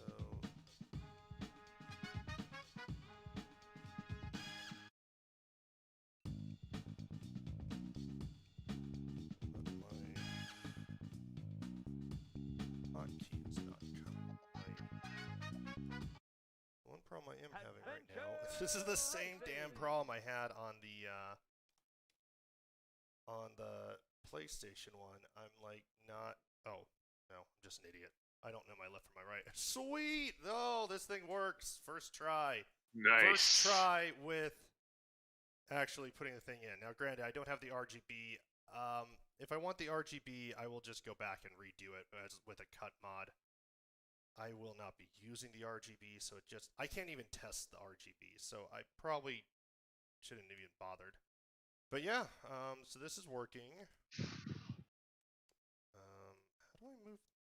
Okay, this is stupid. How do I get through the menu here? Because it came up, but I can't move in the menu? What? That's a weird one.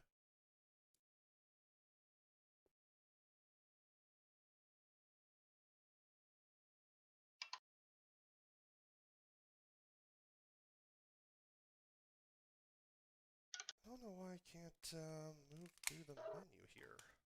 Oh. That's really weird since it... Oh, dear. What? What did you do? I was trying to see if you can do a Scandinavian flick, and wow, this thing is a total boat now.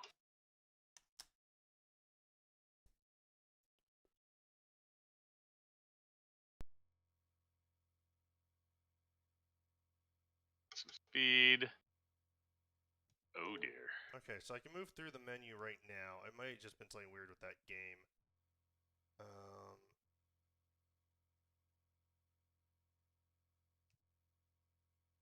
Yeah, 720p resolution is generally a good choice. So the reason 720p tends to be a good choice with games like with old systems. So the N64, almost all games put out 240p, and because of that, they'll scale a 3x scale to 720, and then 720 scales 3 times to 4K. So it tends to be a really good image quality. But if needed, there's other modes here. So if you can't get out of a difficult situation, so there's no way to write your truck, unlike GTA or Cyberpunk.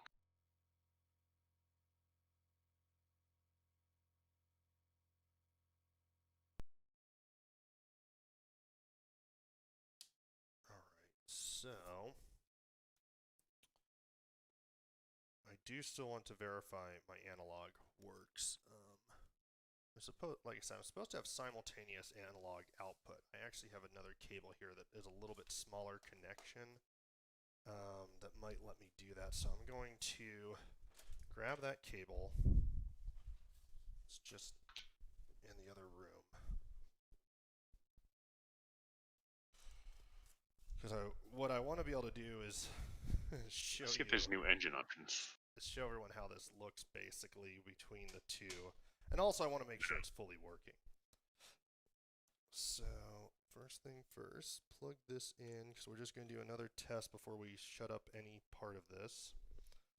I'm going to plug this in to, by the way, I'm using a RetroTink 2X Mini, which for anyone who doesn't want to pay for these mods and doesn't want to send it off to someone or do it themselves, RetroTink Mini is such a great option for a lot of these systems because it's no added latency and it does look pretty good. Oh, it would help if I had a game in.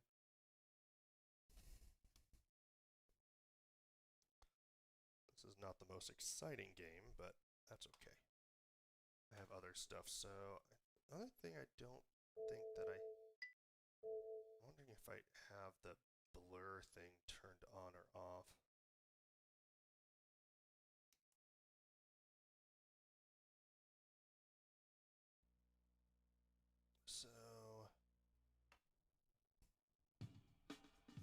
So that is on the RetroTink. And this might be a case, I'm going to switch to my TV directly here. Oh, look at those graphics. I know, right?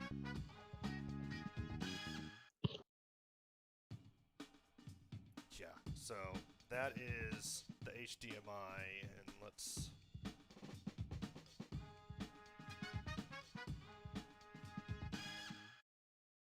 Yeah, I want normal. Adventure Racing!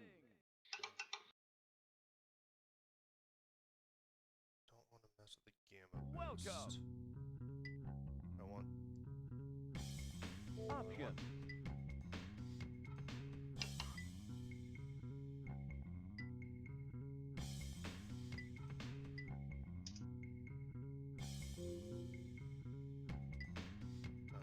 Record. blur. Yeah, so we want the deep blur on. We want fast Option. inputs.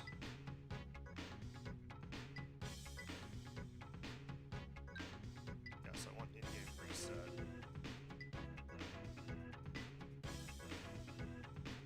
One player. Championship.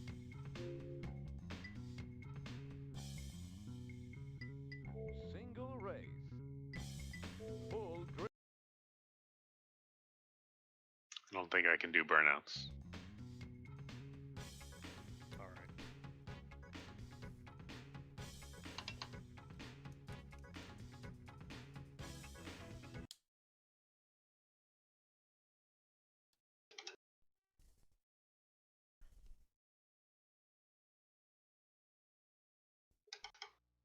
That is working.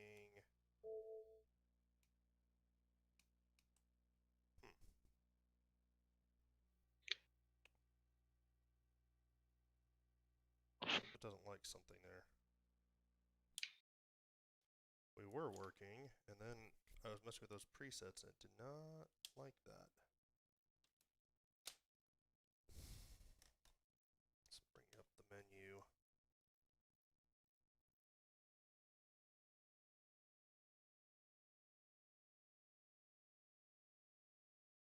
Oh, that's not cool.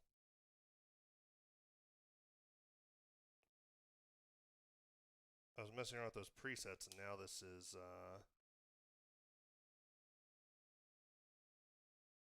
now it's not working.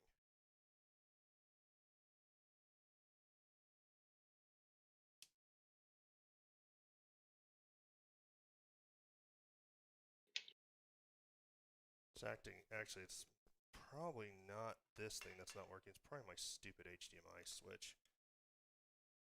Because it's giving me the slow blinking light that is synonymous with no HDMI sync. There we go. Yeah.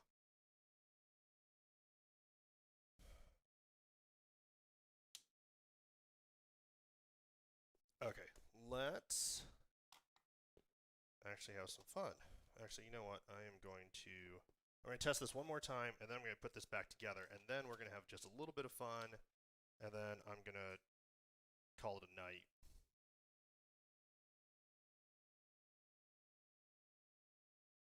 Oh, this HDMI switch is just going to be the death of me.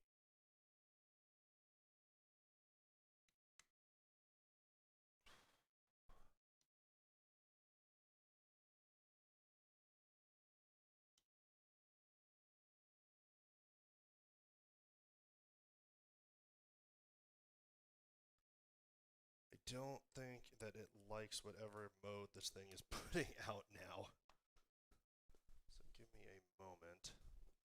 I'm going to figure out what the heck is going on here and probably just set it back to factory settings for a bit. But I'm hoping I can just use my computer monitor here to do that. Let's find out.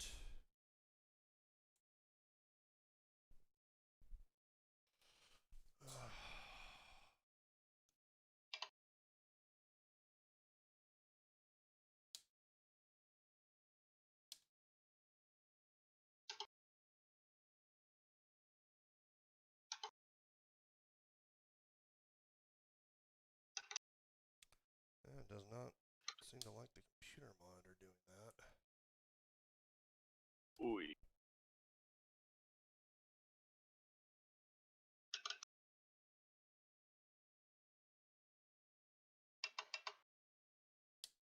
Whatever preset I got this thing into, it does not like. I'm not sure if there's a way to do like a reset to default. Let me find out. Why are there cows here? Huh.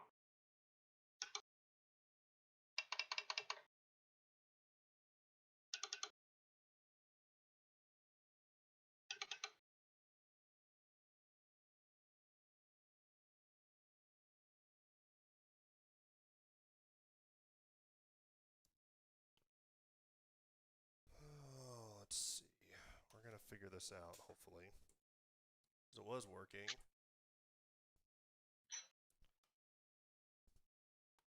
What I'm going to do is try to go directly into the TV, because that might work a little better than going through the capture card for the moment. Looks like my Wi-Fi had a hiccup. That's never fun. I'm sort of surprised you're not hardwired.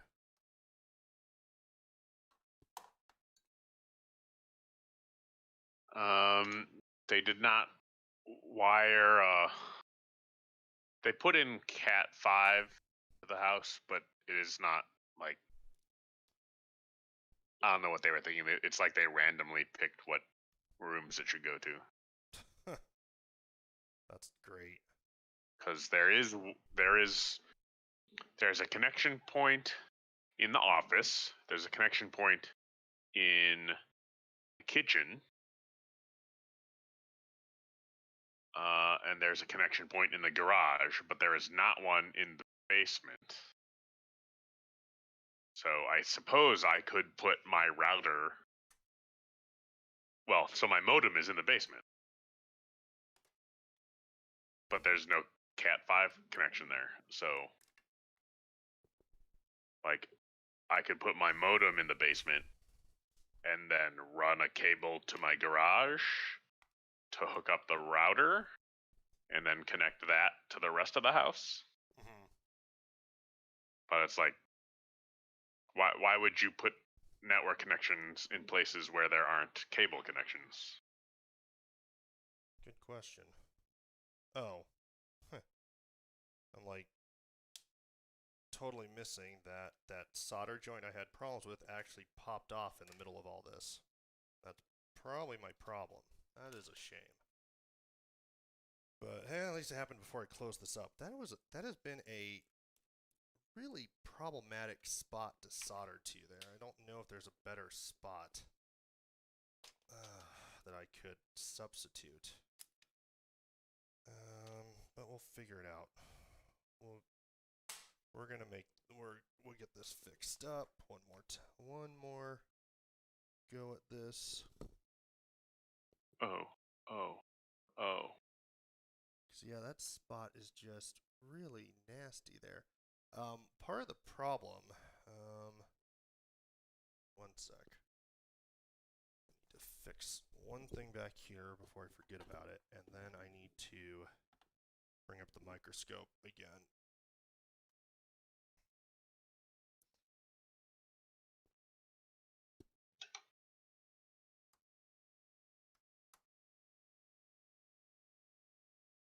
There we go. Okay. So I think the problem is we lost this solder joint, and I just didn't notice that when things started going wrong. Oh, that sucks. Yeah, I mean it's just I'll show it on the microscope. It's so if you look, the capacitor on the right is lower than the one on the left, and that gives me less to solder onto. So that's kind of the problem. So what I'm going to do, turn the soldering iron back on. I'm going to throw some flux by that capacitor. I'm going to throw some more solder on the pad there. That was way too much flux. I need to grab a paper towel because that's way too much flux. Man, it was amazing for like 3 minutes.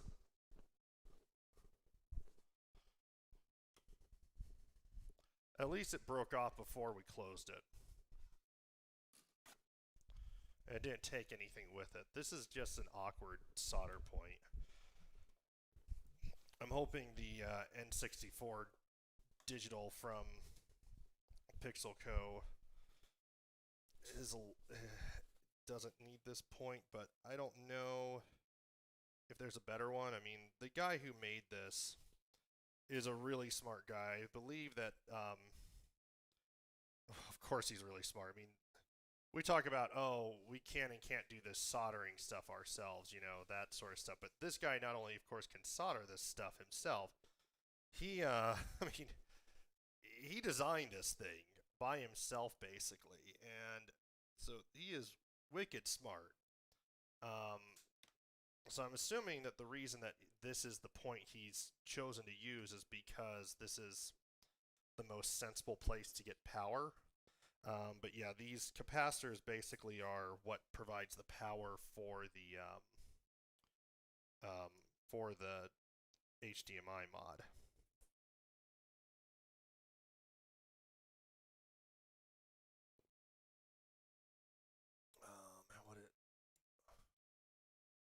Oh man, we're so close, so close. Give me 5 minutes. Alright, well, I'll see you back on my stream in a moment then.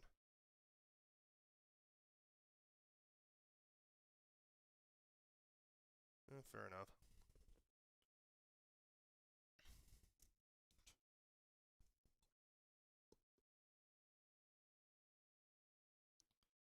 It's always nice.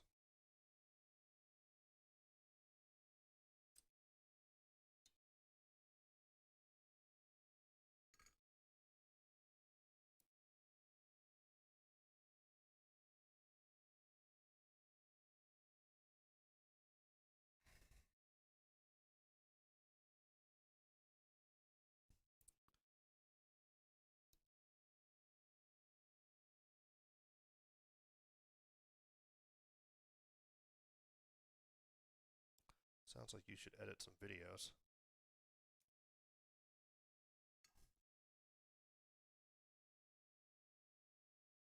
Good night.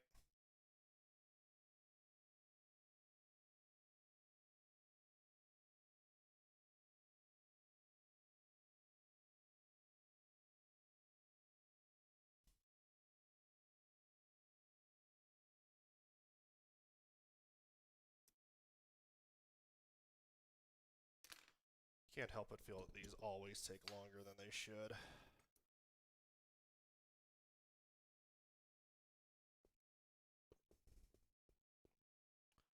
Yeah, it's like I watch these guys that do these mods all the time and they have this done in like 30 minutes and I'm like at 2 hours going like, come on.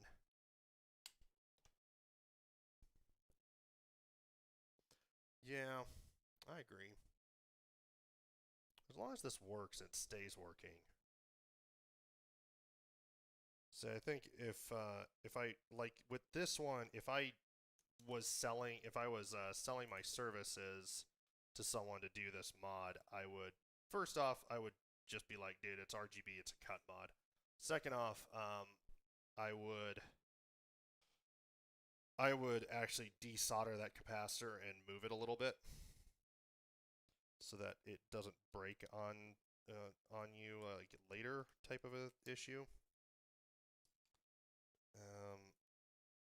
Because yeah, that capacitor is, I don't know how well that, I can just see that, you know, a few months will go by and it'll be fine for a while, and the next thing you know, it'll just not be working again. It'll probably be that same thing. If that happens, if it breaks after I have this all back together later, you know, if it breaks later after it's all together, I'm just going to desolder that capacitor, move it up slightly, and resolder it. But I don't have hot tweezers, and so it is kind of a pain to do that. Okay, so that's plugged in. Jumper pack.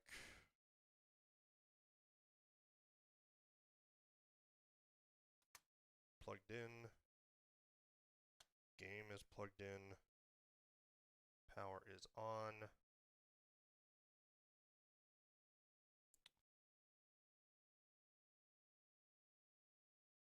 Do we have magic? I don't have a blinky light.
unplug this.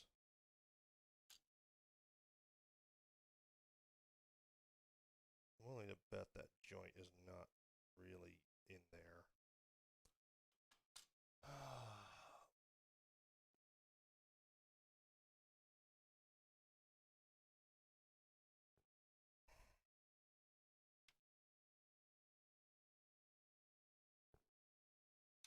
Let's go back to the microscope and take another look.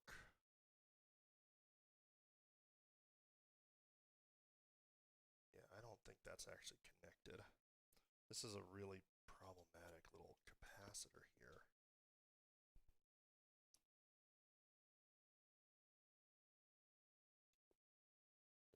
Is that one the...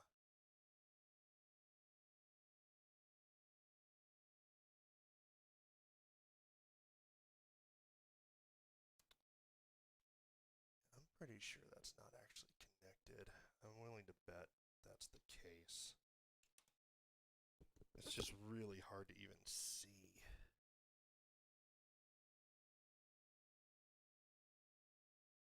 Yeah, it's not actually even connected. It's just kind of stuck. So, what I might need to do is figure out how to get that capacitor off without breaking it, which I can probably do with some careful desoldering work.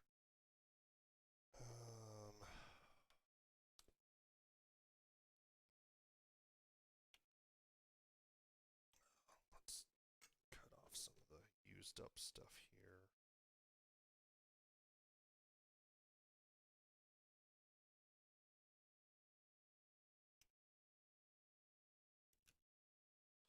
So once we have this capacitor moved,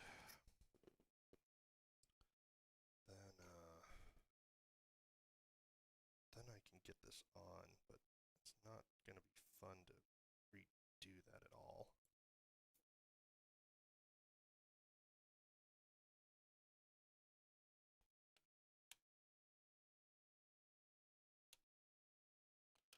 I wonder if there's like an alternative point I could be connecting to. Maybe Google's my friend for this.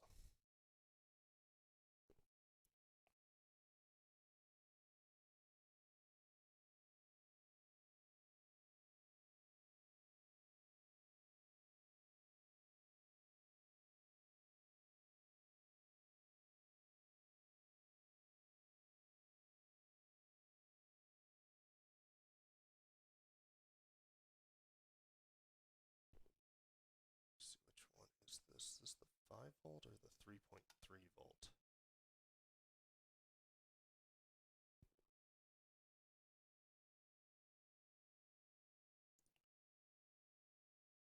I'm not actually sure.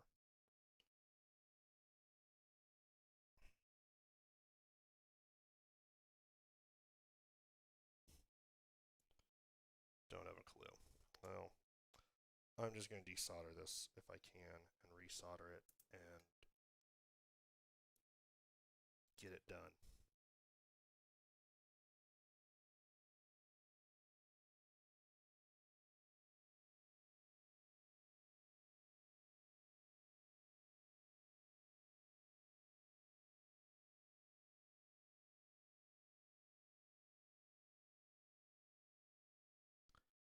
That's definitely a big if. This is not going to desolder nicely, I bet, because I'm pretty sure this is like a surface mount capacitor.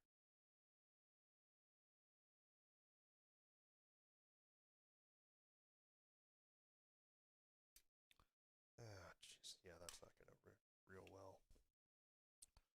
Okay. We are going to figure this. We are going to make this work.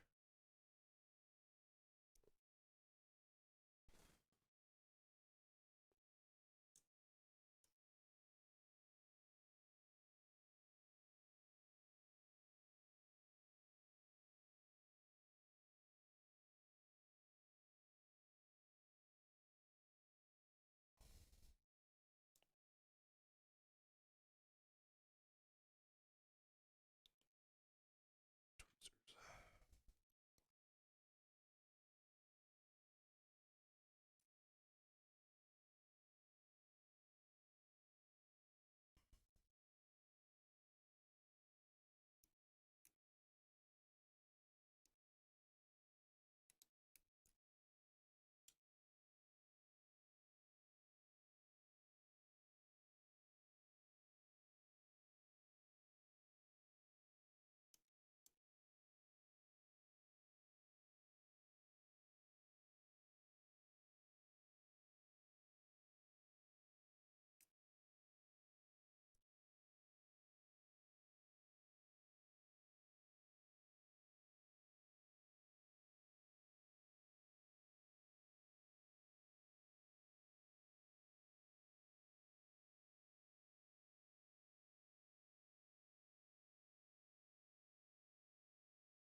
get it this time.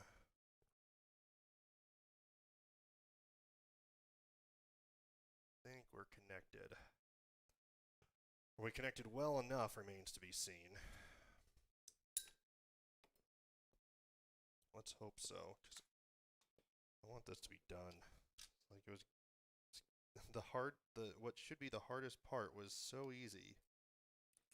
Then what should have been easy has just been frustrating again. Which is definitely becoming a pattern for my mods here.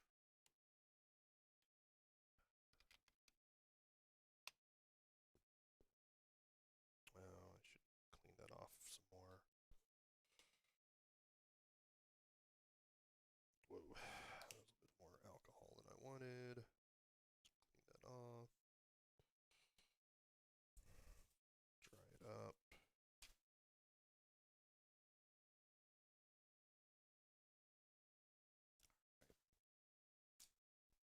Let that dry for a moment before we plug power in.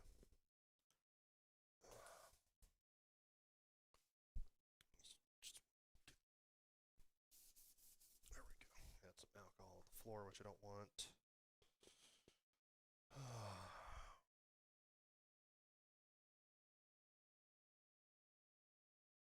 Hoping that that's actually connected. I think I actually see another place where you can connect to the power here, because I'm pretty sure it just goes right here.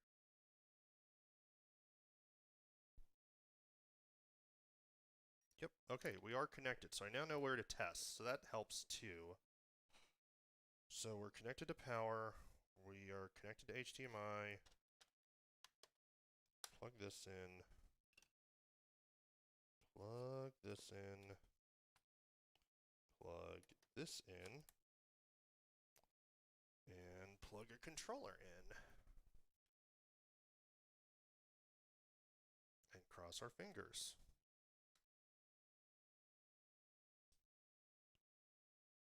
Woohoo! There we go. Let's see, because I had some options I was setting.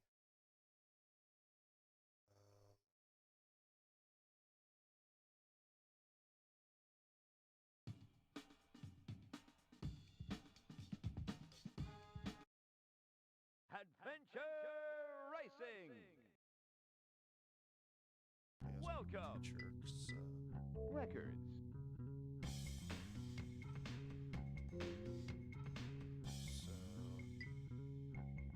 Options. That's ugly. We'll leave it on integer plus for now. Okay. So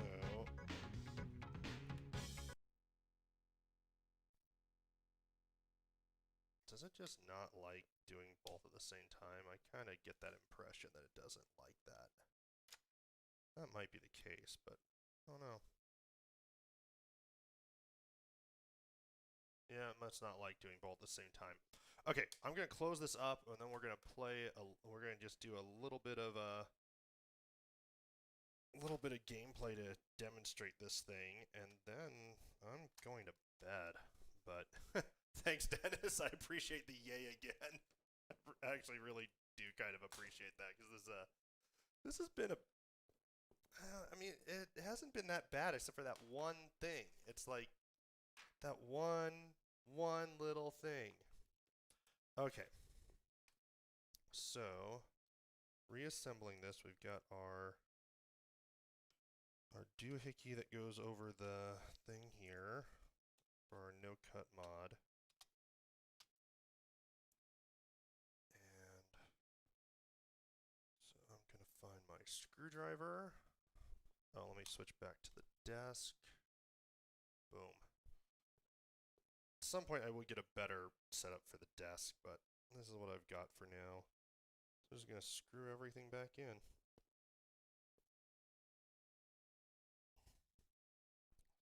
Start with the power, move on to the AV, and put the shield on.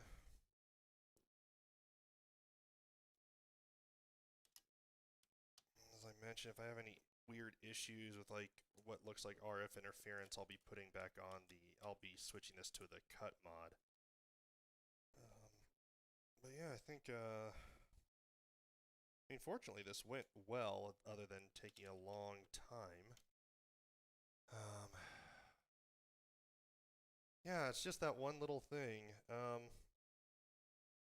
Yeah, it wasn't hard to find actually, because I know it's hard to see on here, but so it's this right here where my screwdriver's pointing. It's this thing that goes from the cable to that capacitor, and when I looked at it just a little bit closer, I noticed it, instead of being straight, it was off. It was like doing, just flapping around in the air. So it actually was easy to find. It's just, as I mentioned, that capacitor is, it's not quite where it's convenient for me, although I do have an alternative point I can solder to also if I need to. I'm sure I could always solder a wire in if I really had to, which I really don't want to. But what I could do is, probably I could just do a little jumper wire from this transistor looking thing, or maybe that's an amp, I don't know. But this is the same, it's hard to see obviously, but there's a little transistor near the capacitor. I think it's a transistor, it might be an amplifier, I'm not sure. It's weird because it has 3 legs, it looks like a transistor, but one of the legs is cut off, so I don't know. Anyway, I can get around this if I have to. I just don't really want to have to. Oh, I should need to remove the jumper pack. Okay. So this is the next fun part, just because this has to fold in here just right, or it isn't going to be very happy. I'm just seeing if there's any pictures of how it's supposed to go.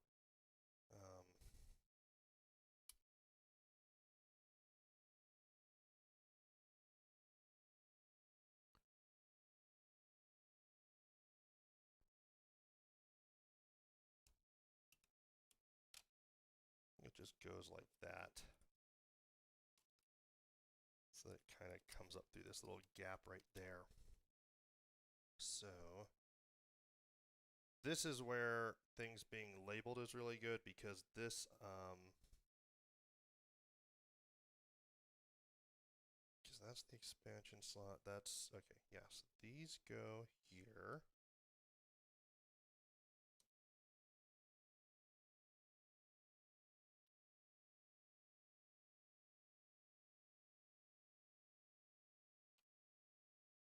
This is where the, fair enough, I guess I did. These go here. So this, God, labeling this stuff on this project pad, that makes this worth the money alone.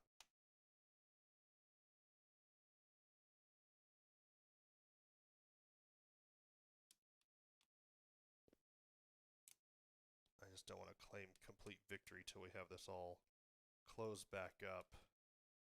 And watch, my luck will be that the shield will somehow cut the ribbon cable. I don't think, no, there's a good gap there, so that's good. So then we got this expansion slot piece.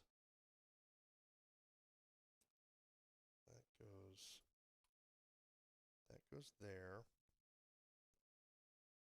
I need a different bit for that, so we will do this first. The screws take longer than anything else.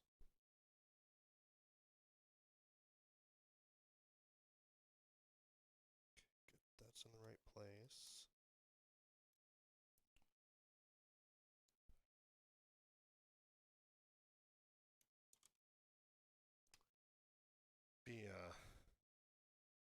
Be interesting after all this, go get an N64 DD from Japan and see what all the fuss is about, although honestly it's just not worth it. Those things sadly have become extremely expensive. There weren't many made, and I really never understood why Nintendo made the N64 DD. I was as a nerd who knew about the Famicom disk system and expected Nintendo to put out a CD-ROM attachment originally for their Super Nintendo. Of course, I watched that thing with a lot of interest, but even before it came out in Japan, I was wondering why they were doing it because it only held, I think, 64 megabytes. Yeah, I mean, to be fair, that one's not really Nintendo scarcity as much as it was. It did not sell well. And they decided not to bring it to the US. In fact, it didn't sell well in Japan. The Famicom disk system sold well in Japan. But the N64 DD did not, and so that was one of the reasons they didn't bring it to the US, is my understanding. The other reason is, I think by the time they were going to bring it to the US, the same thing kind of happened that happened with the disk system, or one of the two things. And what happened with the disk system was by the time they were ready to possibly release it in the US, the cartridge capacities were much higher than they were at the time they released the disk system, and so it wasn't worth it. And then, while it would have been good for keeping the cost of games down, which they did actually care about, yeah, I'm with you, Lenny, on those amiibo everything. But yeah, whatchamacallit, the piracy became a huge problem with the Famicom disk system because it was basically had nothing to really stop the pirates, to stop other companies from doing piratey type things with manufacturing discs and stuff, because the only real security was that the discs were an odd disc design. It wasn't like a 3.5-inch floppy. And then the disc, if it didn't have the word Nintendo pressed into the edge, it wouldn't go in, but that was pretty easy to circumvent, because I had some bootleg discs back when I had a disc system, and the bootleg disc just would say something similar to Nintendo in terms of where those impressions had to be, or they would just leave it out entirely and just have a couple holes. So it was really easy to circumvent those protections.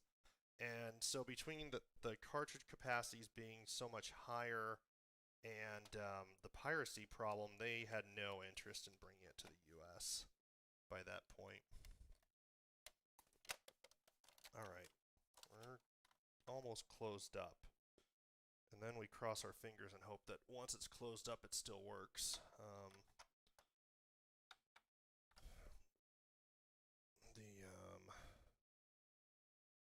show you what I'm talking about with the game bit real quick. So, this is the game bit for the screwdriver set I have. This is just a standard 4mm screwdriver, but it'll be a little hard to see probably on camera, but it's sort of like it's sort of like a reverse torque. So this screw head is round, but it has like six dimples on it, on the sides of it. So it's tricky to grip onto even with the game bit.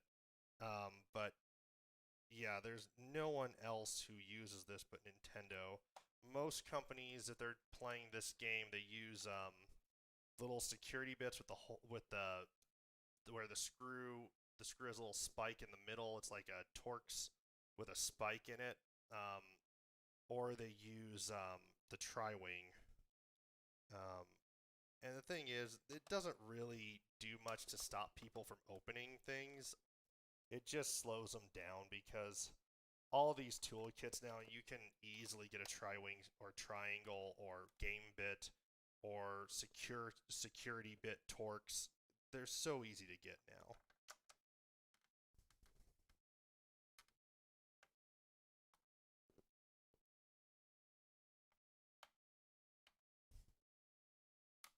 Alright. almost there. Just got 4 more to put in, make sure it's all tight, and then we'll power this on and end this 3-hour ordeal. I was really hoping to be done with this in the first hour. That was obviously wishful thinking. Oh, man. And there goes a screw. I'll have to grab that. Yeah, this is why the Xbox, though, maybe 2, because I think with the Xbox, the first thing I'm going to do is install the mod chip, and then I need to patch the kernel. And you can get away on most revisions of the Xbox, of the original Xbox, without patching the kernel. I think you can even get away without modding them at all. The trouble is, if you don't hard mod or soft mod your original Xbox before you get the Xbox HDMI in, you can't access most. It's really I don't even think you can access the settings for the Xbox HDMI at all. And you definitely cannot update the firmware, and that's not ideal. And as you've no doubt noticed, as I've gone through this, there's the on-screen display with the PS1 digital. There's the on-screen display with the N64. In both cases, the display comes up via a shortcut that you on the controller. You just hold down the left and right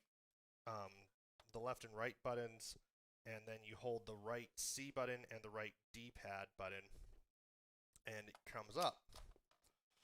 And so that works fine on these systems like the N64 and the PlayStation, where they're using like this proprietary sorry, I'm just looking for the little cover for this. There. They're using like a proprietary thing for oh, I didn't plug in the controller. For the controller connector, and it's just being pulled, and it's, you know, it's a specific thing, I guess. What is haha, still working.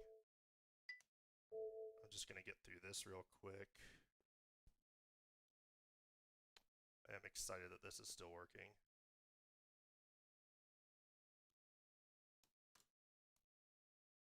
Electronic Arts. Okay, I'm not actually going to play this game. This is actually kind of a fun game, but I'm not actually planning to play it. I don't know why it just did that, but hopefully everything's okay. Because we're going to go for some Conker's Bad Fur Day for a bit, assuming this didn't just break on me. I could just see that being the case. Because it's clicking again. You're kidding me. I think that is heating up just enough, and it's such a bad connection that that thing is just coming off every time. Man, I just wanted to play a little bit. I wonder if this is still working on the analog even. Bet it's not. Maybe it is.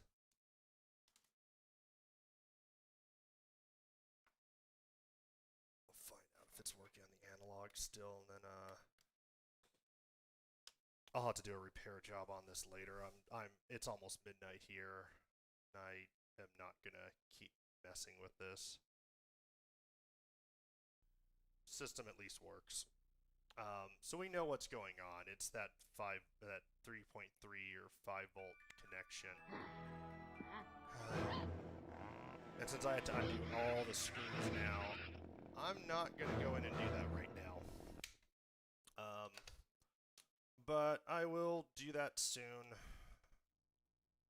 I might end up doing it off screen.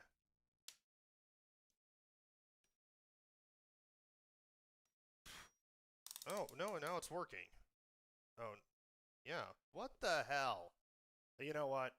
I'll probably end up opening it up and fixing that, because I'm betting it's still an issue with that, but let's enjoy this for a moment.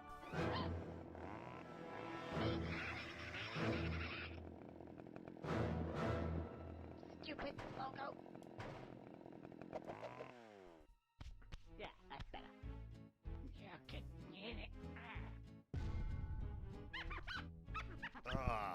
All right. Marvelous. Let's just play a little bit of this before I call it for the night. Look at how blocky and glorious that is. Yeah, I still think, honestly, like, my first impression here, honestly, is that the PS1 digital makes a much bigger difference. And I don't think that this is the fault of anything with the design. I think that's just the PS1 has some stuff that actually makes it work better with this type of output. I think there is honestly a stronger argument for someone just using S-Video on this system and being happy with it.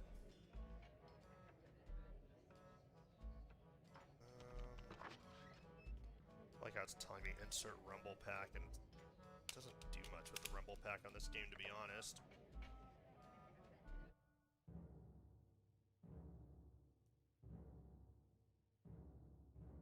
Play a few minutes.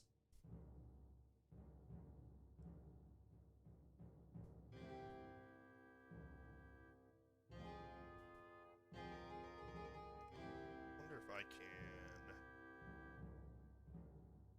turn the deblur to no and see what difference that makes.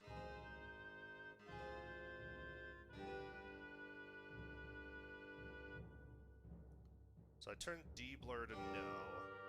And so this is the thing that is weird with the N64. You can see this is pretty blurry.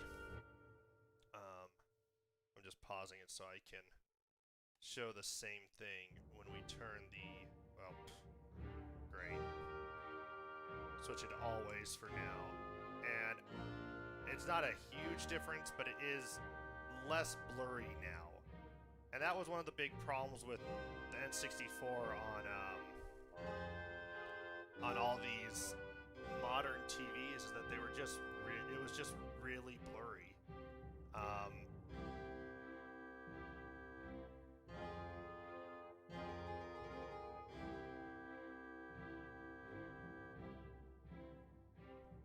Well, there I am. Conquer the king. King of all the land. Who'd have thought that? But how did I come to this, I hear you say? And who are those strange fellows that surround my throne? I hear you also say. Well, it's a long story. Come closer, and I'll tell you. It all started yesterday. And what a day that was. It's what I call a bad fur day.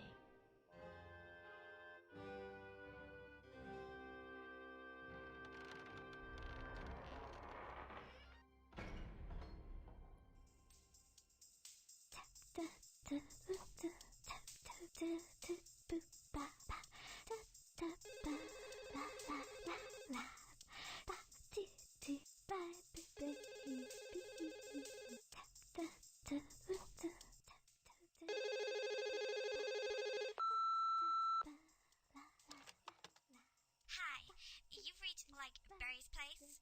I'm not available to answer the phone, obviously.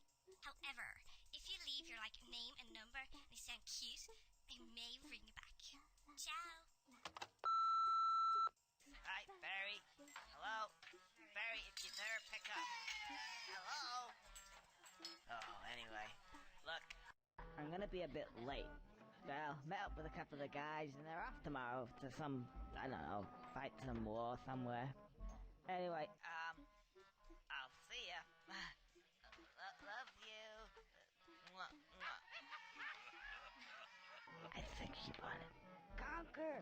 Put the phone down! Oh, right. Whose round is it? Yours! What, again? Okay. Can someone lend me a $5?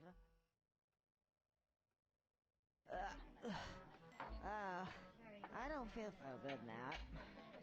You guys enjoy yourself and all that, and I'll probably see you sometime next week. I gotta go home. No, that's the toilets. No, this way. Yeah, that's better.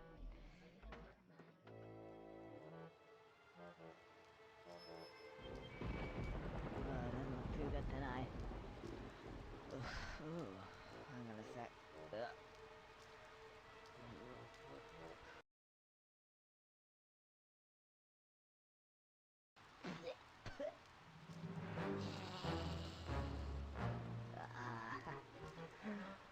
Sorry about that, old chap.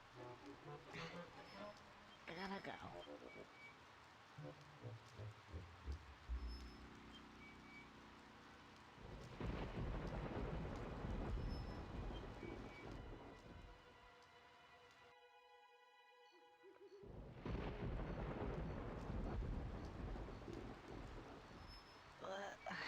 Can't quite make it out. Anyway, it seems pretty familiar to me. What was that? Oh, this way, I suppose.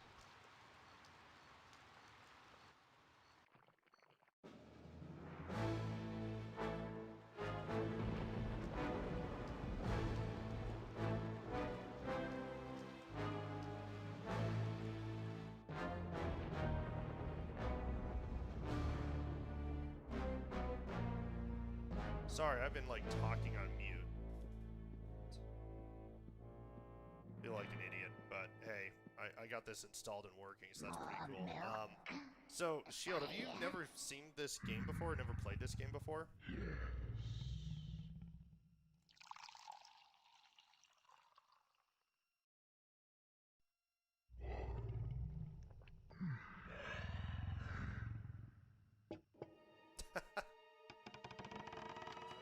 So, if you really want to, if you have any interest in this game whatsoever, it's in this version is on the Xbox One, I think, which also means on the Xbox Series, in the rare replay pack, which is, if you have Game Pass, you have it. You can also pick that up fairly inexpensively, usually. The redone version, Conquer Live and Reloaded, that one you can get for $10. And it's actually an original Xbox game, but it looks amazing on the Xbox One X. It really looks really good on any of the Xbox Ones. It plays really well. It's really probably the way to play it if you didn't play it the first time around.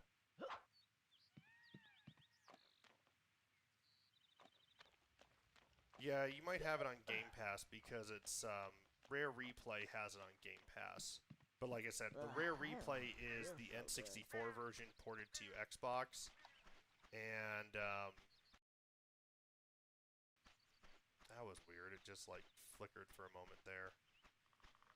I hope that's not a constant issue. I'm still worried about that 5-volt connection, but I don't feel so good. so like I said, Rare Replays on the Xbox,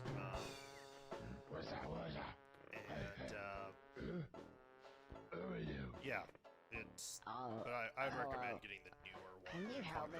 The Conquer Live and Reloaded if you want to play I need this. to get home. The only and go to bed 'cause I don't feel negative very thing well at all. to the remake is they censor some language, and it sucks that they censor some language. I don't know why it's doing that. I suspect I just have a bad connection on that one little thing. Okay. So I'm What's your name? I will fix that later. Beardy. I'm gonna You haven't play got a a little beard. bit more if it doesn't crap out on me. And then I'll fix this probably Okay, Birdie. probably over the weekend or something. So can you help me? I'm actually thinking of playing Final Fantasy VII on stream. The original Final Fantasy VII on PlayStation 1. Now that the PS1 digital is working and working great. So what does everyone think of that? Would anyone be interested in seeing a playthrough of the original Final Fantasy VII on its original intended platform. Context sensitive. And, well, actually, press B. Press B. Oh, yeah. The light comes on. And it makes this noise ting. Right, a ting noise. Nice ting. The lock ting. That's it. That's it? Yeah. Okay, I'll press B.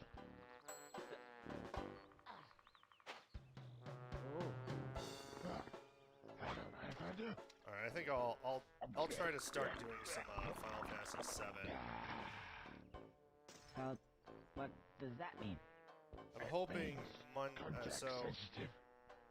I'm hoping Saturday maybe do the Xbox mod for the mod chip, and then maybe a week later do the this thing just keeps flickering like that. I don't know. I don't think it's my cable. Anyway, I'll try to do that on Saturday though for the Xbox mod. I'll fix this probably off stream again, just because it's there's not much left. Very, very much. I'm gonna go to bed now. Nay. I'll just fix that power thing, which I suspect I just have a flaky connection there, and that's why this is glitching occasionally. Yeah, it's just kind of getting worse. Feels so good. Yeah, I do know it works. That's a good point. I don't feel so good. Yeah, we'll see what I think of the N64 digital when it actually gets announced. I kind of wish I had waited for that one because the installation is probably going to be better supported. Thick. This is an amazing piece of technology, but also the N64 digital will have the Wi-Fi updates, so...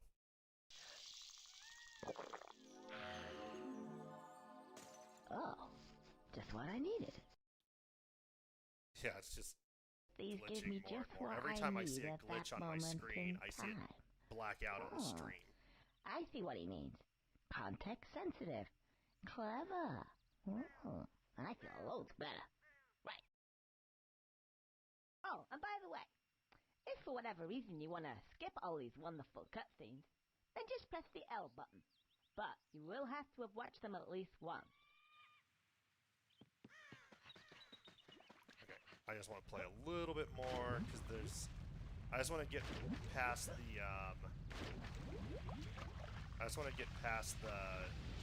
gargoyle. Oh, I can't seem to get any further. I'm sure.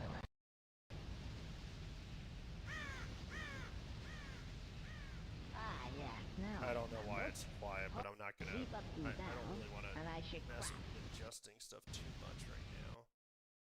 Man, this is glitching worse and worse. It is. Now then, what was it? Oh yeah, press. Ooh, that totally blacked out. Yeah, I think we're. I bet that connection's about to go again. So I'm gonna rewire it.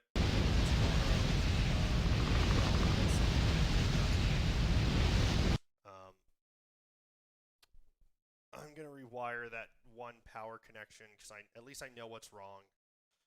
Almost certainly, when I open it up, I bet if I touch it, it just basically falls off. Not a big deal. We know what's going on. I would say this overall is all but a success. And yeah, it was interesting. So that one capacitor being out of just not quite in a very nice place has really made this difficult. So, but it'll be a quick fix. I just had to pull out some wire and do the fix. So anyway, thank you everyone for watching, and have a good night. I'll see you next stream.